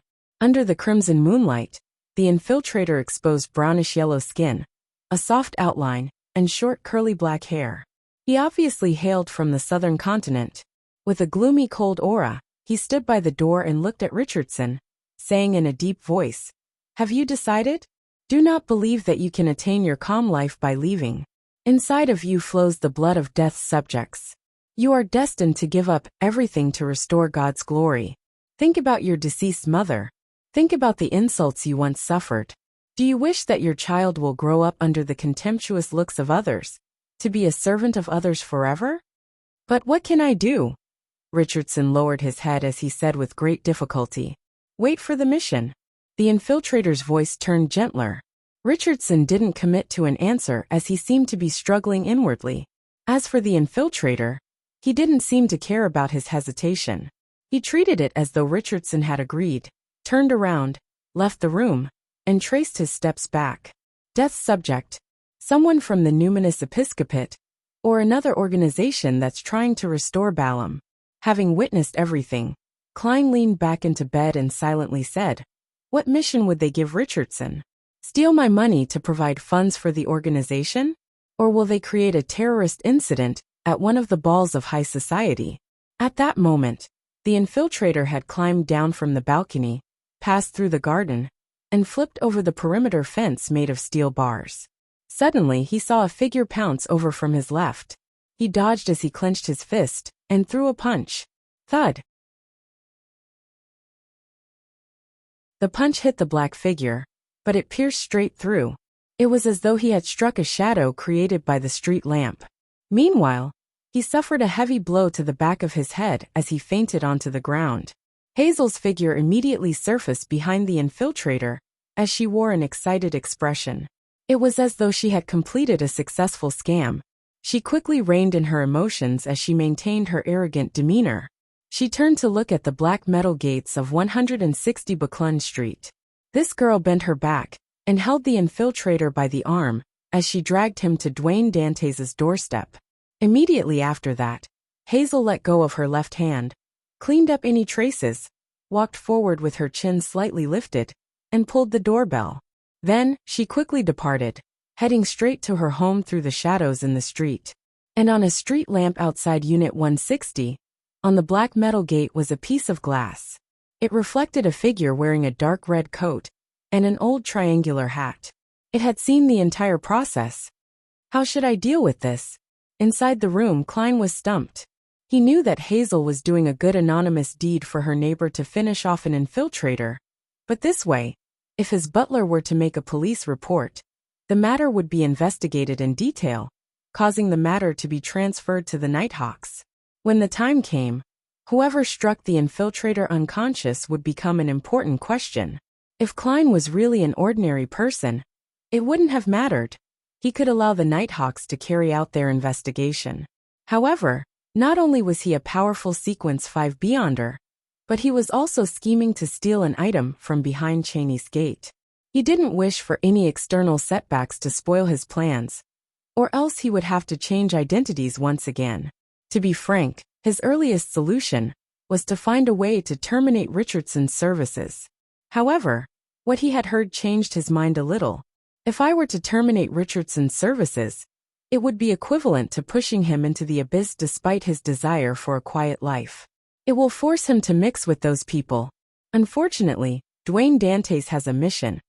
Otherwise, helping him in passing wouldn't be difficult. Klein sighed as he thought. 10 seconds later, the unconscious infiltrator suddenly stood up, cracked his neck, and hid in the nearby shadows. And at this moment, Butler Walter had walked out of the house's main door after hearing the doorbell.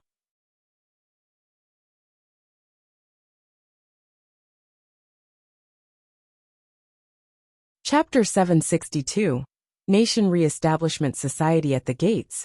Walter used the light from the street lamps and discovered no one was outside through the gaps. The street was silent.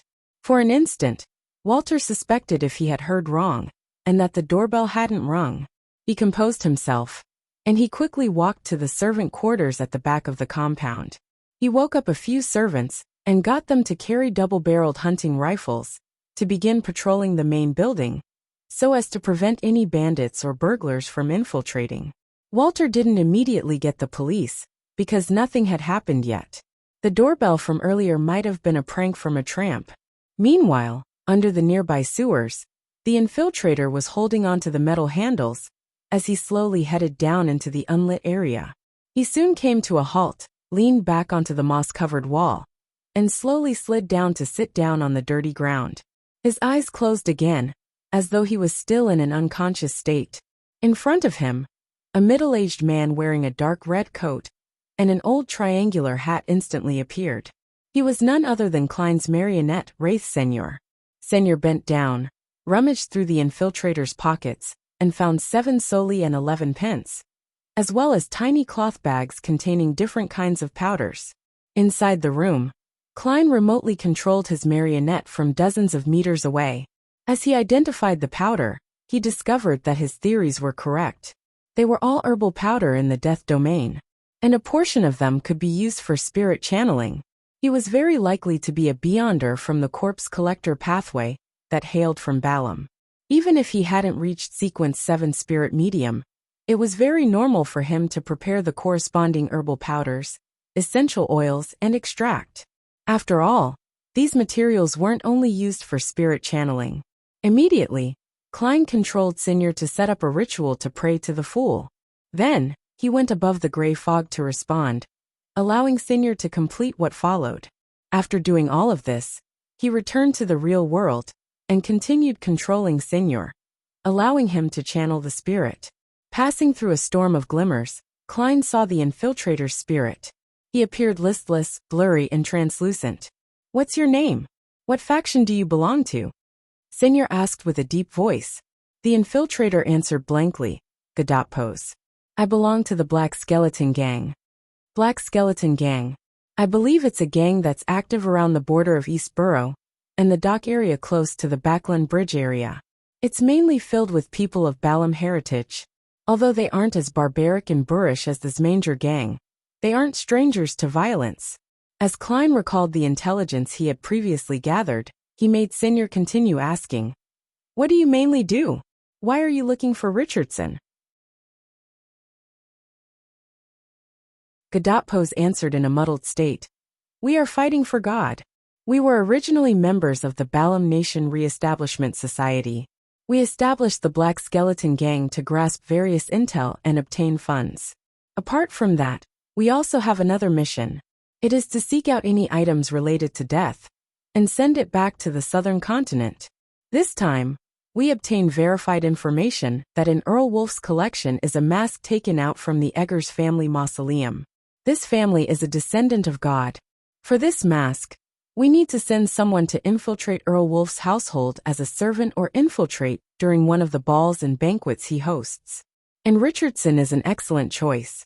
He has no history with any of the other organizations, and he's an experienced servant. The servants of nobles are often inherited. It's obviously not easy to infiltrate. Only short-term employments will be made if there's a sudden need for plenty of manpower.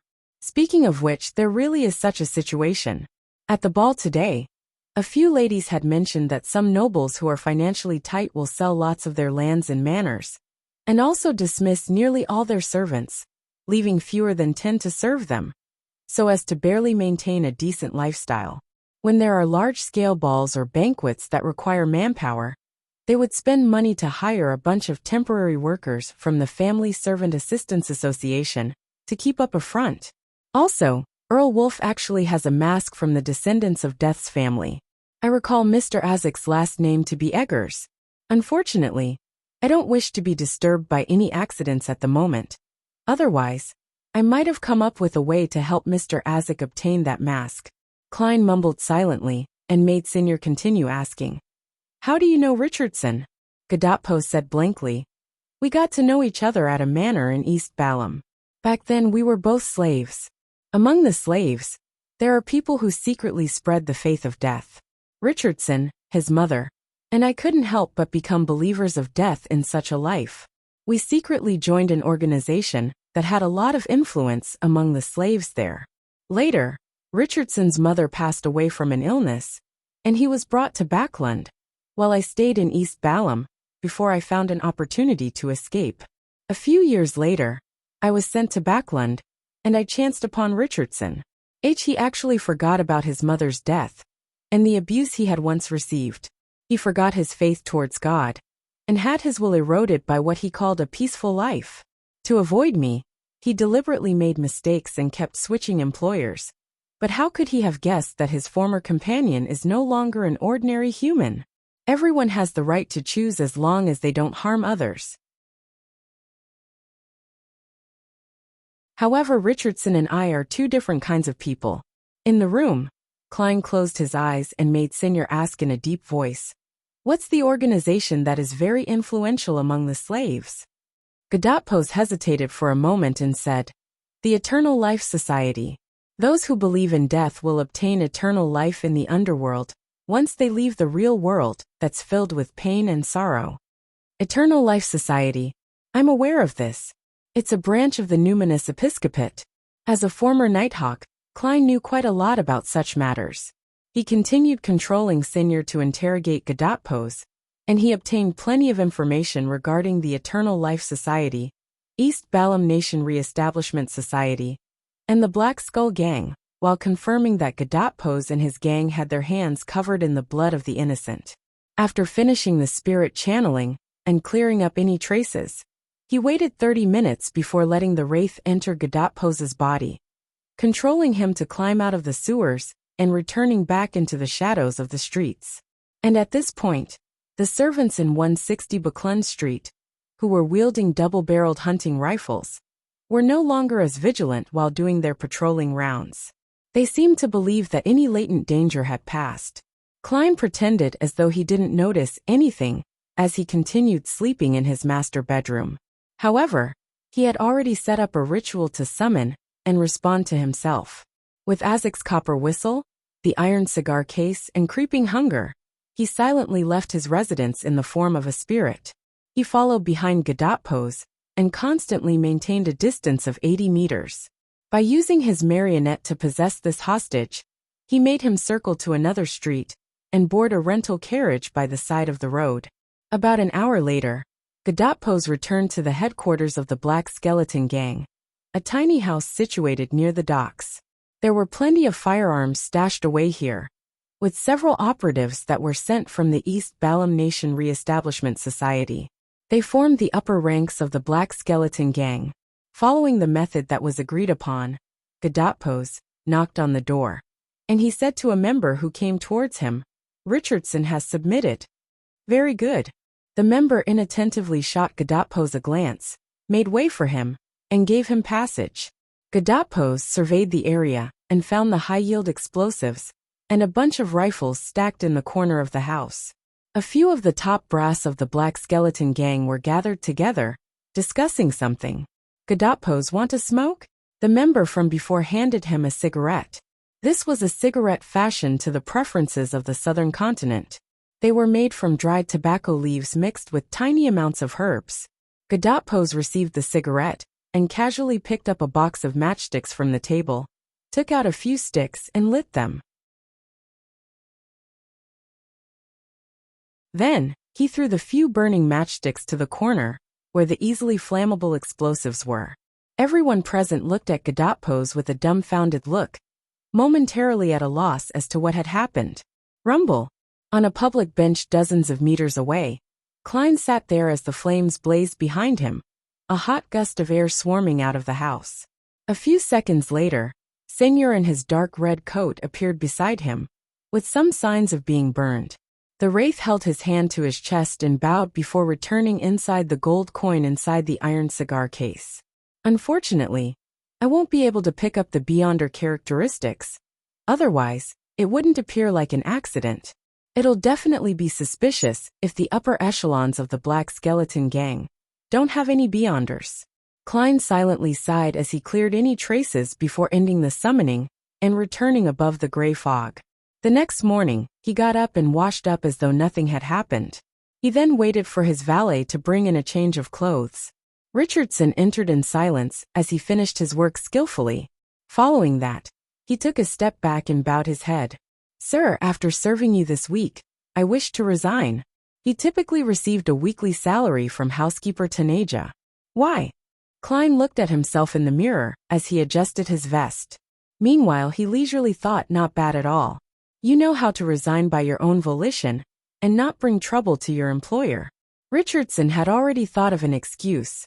"I believe I'm lacking in ability to be a valet. At last night's ball, I realized how lacking I was when I was interacting with the servants of the other guests." Klein smiled. "Everyone begins with zero experience. Few grew up with experience. Consider it again, and give me your final answer tomorrow." "Yes, sir." Richardson didn't speak further, as he took the initiative to leave the room. He went to the first floor to help his employer pick up the morning papers. During this process, he would always first flip through it and place the most interesting articles at the top. While flipping through, his gaze froze as he focused on an article. An explosion happened at 79 Durham Street in the Backland Bridge area. It's suspected to be related to the Black Skeleton Gang. According to the police, all the upper echelons of the Black Skeleton Gang died in this accident, including Lima, Morera, Gadotpos. This? Richardson shook his head, suspecting that he was dreaming.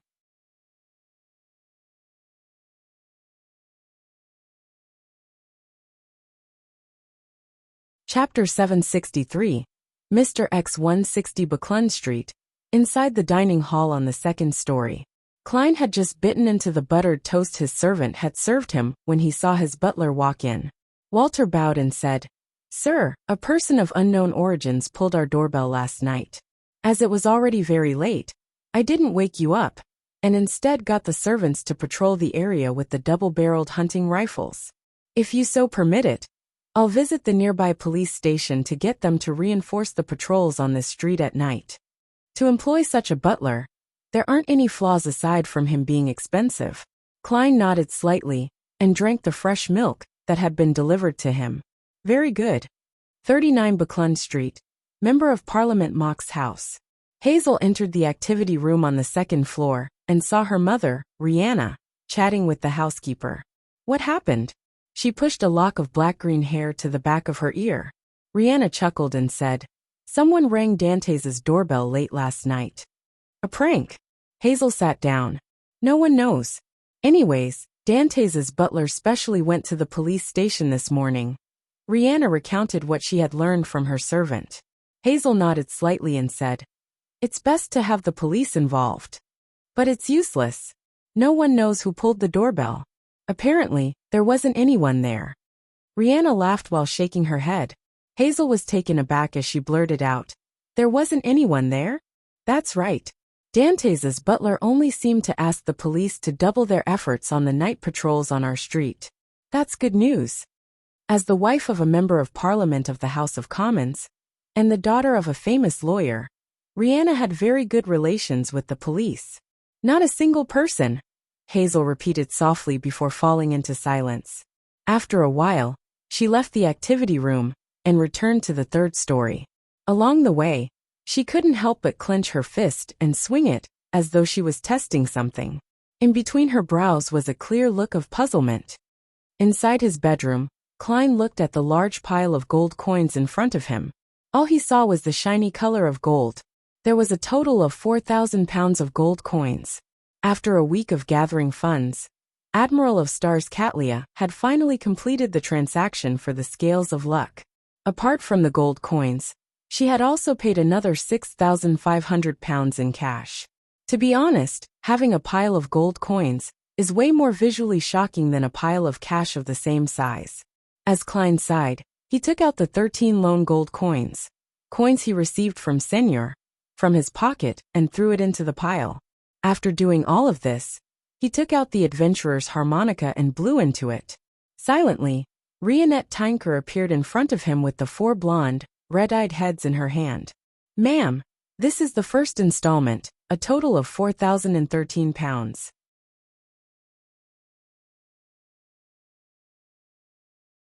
Klein retracted his gaze from the pile of gold coins and looked at Miss Messenger. He was actually quite curious as to how Miss Messenger would move such a huge pile of gold coins. He remembered that she always used her teeth when collecting letters. "Very good.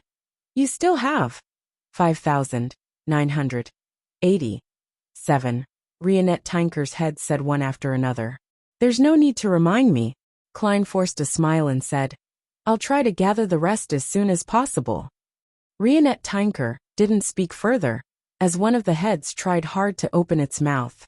Suddenly, the area before her turned dark and deep. All the gold coins were sucked up by vortex-like surging water. In a few short seconds, the large pile of gold coins vanished. Rionette Tinker's 4 heads nodded at the same time, before returning to the spirit world. "I still have 8,156 pounds, and 5 lone gold coins.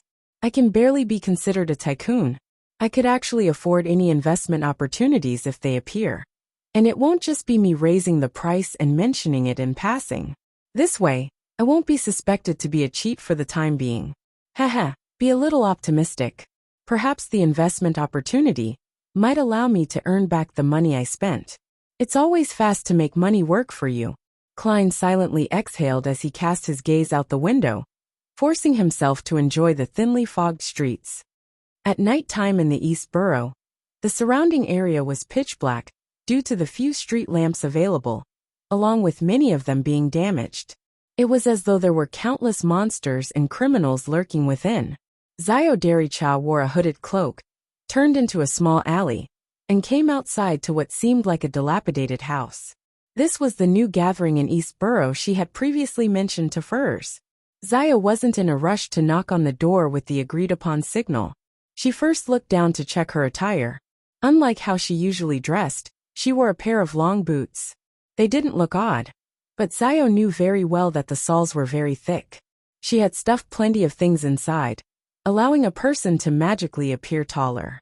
And this effectively hid Zio's greatest characteristic. Feeling assured by the presence of her triangular blade, Zio pulled her hood up and knocked on the door with the signal. Soon, she was led into an activity room inside as she randomly found a spot to sit down. After the participants had mostly arrived, the host of the gathering finally walked in. He was of medium build, with a height of about 1.75 m. He wore a black classical robe, a pointed mage hat, with a brass mask on his face. He gave off an ancient and mysterious vibe, rather dark skin, but it's not exactly brown. He resembles someone from Fainapotter or Desi Bay, but I can't be sure. It might be a tan. He has raven black curly hair. This does match my first guess. Zio sized him up as a sheriff. The man in the brass mask looked around the room before laughing deeply. "You can call me Mr. X. Mr. X. Zio couldn't help but twitch the corners of her mouth. After becoming an outer circle member of MI9, She had learned quite a bit of the situations regarding the secret organizations, and that included the Aurora Order. Therefore, she knew very well that the oracles of the Aurora Order used alphabets as their code names, and they enjoyed addressing themselves as Mr. or Ma'am. And from her point of view, to address themselves in front of others in such a manner was obvious exposure of their identity and background. After all, the members who participated in these gatherings were mostly beyonders, who were lacking in knowledge. Isn't he afraid that others would report him? It's no wonder the gentleman from MI9 said that the Aurora Order is filled with lunatics, that there's no way to understand their actions with the logic of the average person. Ever since Mr. A vanished, there have been a few gatherings in Backland that had impersonators, or gatherings that were hosted by his associates for their own benefit. The hosts were quickly reported and ended up being arrested. It's not necessarily the case that Mr. X is from the Aurora Order. Perhaps he's just like the others. Zio retracted her observing gaze and silently watched the gathering continue. She seldom reported matters because she had experience as an unaffiliated beyonder. She knew it wasn't easy to survive in this world with such identities. So long as there wasn't any accidents, she wouldn't provide such intel to MI9. If it's confirmed that he's an oracle of the Aurora Order, I'll report him. These people are all lunatics. They will bring about extreme danger. As Zio thought over the matter, she watched the others exchange information and complete trades. She didn't participate much in it, firstly because there wasn't any information or item of interest, and secondly, she was saving up for her interrogator potion. After the end of the gathering, she returned to her residence at Sherwood Borough. Zio saw Furs wearing a face mask that was said to be able to moisturize faces, as she lay there leisurely reading. How was it? How was that gathering? Furs asked, pretending as though she wasn't interested. Zio threw her cloak to the side and said, there were quite a number of participants, and there were quite a number of items as well, but they were mostly for low-sequence beyonders. No one will offer anything good at the first gathering, Furs said as she lowered the novel in her hands. Yeah, Zio nodded and said, the organizer of the gathering calls himself Mr. X, but no one knows if he's related to Mr. A. Mr. X, a suspected Aurora Order oracle. Could he be Louis Veen? Furs's attention was caught as she languidly leaned back and asked, what does he look like? He wore a mask. Zio rolled her eyes at her. Do you think I have the ability to see through an obstacle? No. I mean his build. Furs had seen Louis Veen's full figure thanks to her teacher, Dorian Gray, and knew his characteristics. As a sheriff, Zio easily restored Mr. X's appearance and asked out of puzzlement, regardless if he's related to Mr. A or not, isn't he worried that he'll be reported for having such a name? After Furs heard Zio's description and saw the portrait she made with her sheriff powers, she was delighted. There was a high chance that Mr. X was the traitor of the Abraham family, Louis Veen. He's not afraid of being reported, because he's a traveler. He can calmly escape no matter what happens. If the official organizations were to use their experience like how they dealt with Mr. A, there's really no way they can restrain him. Furs silently mumbled. She stopped talking about the topic and switched to something else. After Zio went to take a bath, she hurriedly used her powers as an astrologer to ask her spirituality, and she stacked Louis Veen's image with Mr. X's image before obtaining the answer that they were one and the same. It's really him. Furs stood up as she paced about in excitement and glee in the living room. Her first thought was to report this to the various major churches, and also include the tip-off that the target had the powers of a traveler. Following that, she recalled her prior attempt at hiring Mr. World to assassinate Louis Veen. Regardless, I should first ask Mr. World if he's free to take on this mission. I can't offend him. Upon recalling everything that Mr. World had done, Furs couldn't help but shiver.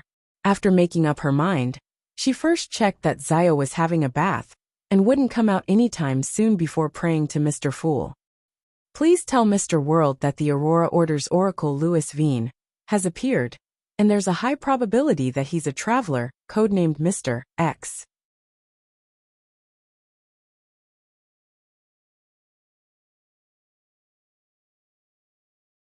Chapter 764. First investigation. Klein was returning from St. Samuel Cathedral to Buckland Street on a four-wheeled carriage when he heard the stacked illusory pleas. A female. It's nothing urgent. All he did was make a rough judgment, and didn't immediately head above the gray fog to respond. Sweeping his glance at the street lamps which were dispelling the darkness, Klein retracted his gaze and raised the white porcelain with gold rims to take a sip. Beside him, Richardson noticed this and said after mustering his courage, "Sir, I've thought it through. You're very right. Everyone starts with zero experience. Few grow up with experience. Thank you for giving me this chance to grow." After confirming that Gadotpo's and gang were dead, he was finally at ease as he began considering his professional career. Switching employers repeatedly in a short period of time was a stain on a servant's record. Once he resigned from Dwayne Dantes' employ, Richardson believed that it would be difficult for him to continue being a valet. This would be extremely damaging for him. This was not only because a valet's annual salary was at least £25, and was way better than any non-management jobs. It was comparable to a lady's maid, and being a valet gave one the greatest opportunity of becoming a butler. By following their male or female employers, and helping them in all kinds of trivialities, being their mouthpiece and assistant would allow them to build up their skills.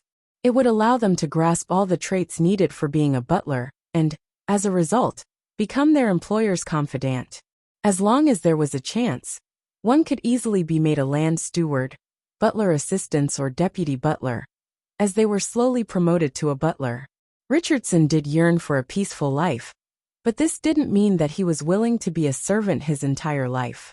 Without a doubt, he wished to rely on his hard work to earn more and gain a higher standing. And becoming the butler of a wealthy family was his ultimate goal. "It's not too late to realize that now," Klein replied with a smile, consenting to Richardson's retention. After returning to 160 Buckland Street, he instructed housekeeper Tanaja to prepare supper for him at 11:30, as he headed to the third story, where he took off his coat and entered the bathroom. At that moment, the bathtub had already been heated to an appropriate temperature by a maid 5 minutes ahead of time. Klein wasn't in a rush to take his bath, as he went above the gray fog to determine who had prayed to him. "Mr. X. Traveler, Miss Magician is rather efficient. Without realizing it, she has matured quite well," Klein muttered to himself. After some serious consideration, he conjured the world Gehrman Sparrow and made this fake person pray amidst the veil of the gray fog. "Give me the time, location, and provide more information. Only then will I take action." Klein's idea was very simple.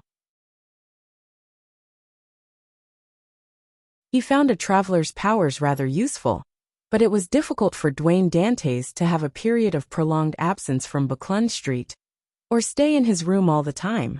It would be fine if Miss Magician could provide detailed and reliable intel, allowing him to carry out the assassination once. But if she were to get the world to slowly gather information bit by bit, there was no way he could do it, as it affected his own plans. Soon Furs gave a reply. "I'll try to gather it as quickly as possible." As the location and timing for Mr. X's next gathering hadn't been confirmed, all she could do was patiently wait. After settling this matter, Klein returned to the real world, took off his clothes, and placed himself into the bathtub. The warm water enveloped him as he closed his eyes in comfort. He felt that the fatigue that plagued his body and mind were being washed away bit by bit. During this period of time, he had been to St. Samuel Cathedral a few times to listen to Bishop Electra's explanation of the revelation of Evernight. He had grasped the looks and characteristics of another two keepers, but he hadn't seen any repeated sightings, preventing him from determining the schedule of the keepers. And doing such acts would similarly bring him trouble. Klein opened his eyes as he looked at the steam above him, sighing inwardly. The first investigation should be coming soon. A person who often entered St. Samuel Cathedral's interior would likely be investigated by the Nighthawks. And with his origins still an unknown, such an investigation was almost necessary. If there aren't any investigations, it would be a serious case of negligence for the Nighthawks. Klein slowly exhaled. In the basement of St. Samuel Cathedral, Leonard slowly walked out of a quiet room. His green eyes had a tint of strange black water, as countless illusory bubbles and ripples appeared and disappeared. Not bad. You're already a soul assurer, and are almost catching up to me. Standing in the corridor was Daily Simone, as she congratulated him in a self-deprecating manner. She was still wearing her hooded black robe, with blue eyeshadow and blush. She had quite an uncanny sense of beauty. When Leonard looked at this familiar lady, he found her bearing even colder than before. There seemed to be countless shadows hidden around her, in layers that went deep and felt cold. Clearly, I'm still very far from you. With your condition, you should be able to advance to gatekeeper, right? Leonard didn't act too casual in front of Daly, speaking rather formally. This was because if he attempted to make any jokes, the one who would eventually be left blushing in embarrassment would definitely be him instead of the lady. Gatekeeper was sequence 5 of the death pathway. I was ready 2 months ago, Daly said without concealing anything, her expression slightly warped. Leonard roughly understood what she meant as he nodded slightly. You haven't contributed enough. Daly curled her lips immediately. That's right. It's like I'm already in bed with everything in place, only to realize that there aren't any condoms at home. Worst of all, it's late at night, and most of the stores around the neighborhood have closed for the day. What an amazing analogy. Leonard didn't think it was right of him to respond as he said with a smile, you can choose to handle certain cases. Without giving Daly a chance to speak, he pointed at the other end of the corridor. Captain Soest is still waiting for me to report on my advancement. Daly didn't say a word as she watched him leave. By the time his back disappeared around the corner, this lady's expression seemed to turn to drift as she muttered softly, Captain Soest. In the room where Leonard's Red Gloves team was temporarily stationed in, Soest, who had just become a spirit warlock, saw his desultory subordinate walk in as he casually threw a dossier over. Very good. You've already advanced. I'll congratulate you later. First, investigate this target's dream. It was already late at night, but for the Nighthawks who were mainly staffed with sleepless, it was no different from day. They even felt stronger at night. Isn't this something the local Nighthawks do? Leonard received the dossier and asked in passing. They've recently been swamped with cases and are lacking in manpower. They've requested our help, Soest explained without much care. Leonard didn't ask further as he looked down and flipped through the dossier. The first thing that he caught sight of was a photograph, and the middle-aged gentleman on it had given him a deep impression. Dwayne Dantes. Leonard's pupils instantly constricted. He knew this man, aware that this person was an undying monster who had survived since the 4th epoch. He was at least a saint or even stronger. Furthermore, he knows my secret and old man's identity. Leonard instinctively raised his hand to rub his temples. Captain Soest, I just advanced, and my spirituality is a little out of control. Is that so? Only then did Soest realize that he might have made a mistake. He hurriedly turned to look at another red glove and said, Albert, you do it. Albert was a man in his 30s. His hair was slightly blonde, and his skin was pale. He didn't look too healthy. Leonard heaved a sigh of relief as he handed the dossier over to him. At this moment, his heart suddenly skipped a beat. Would Albert suffer any negative effects if he were to enter the undying monster's dream?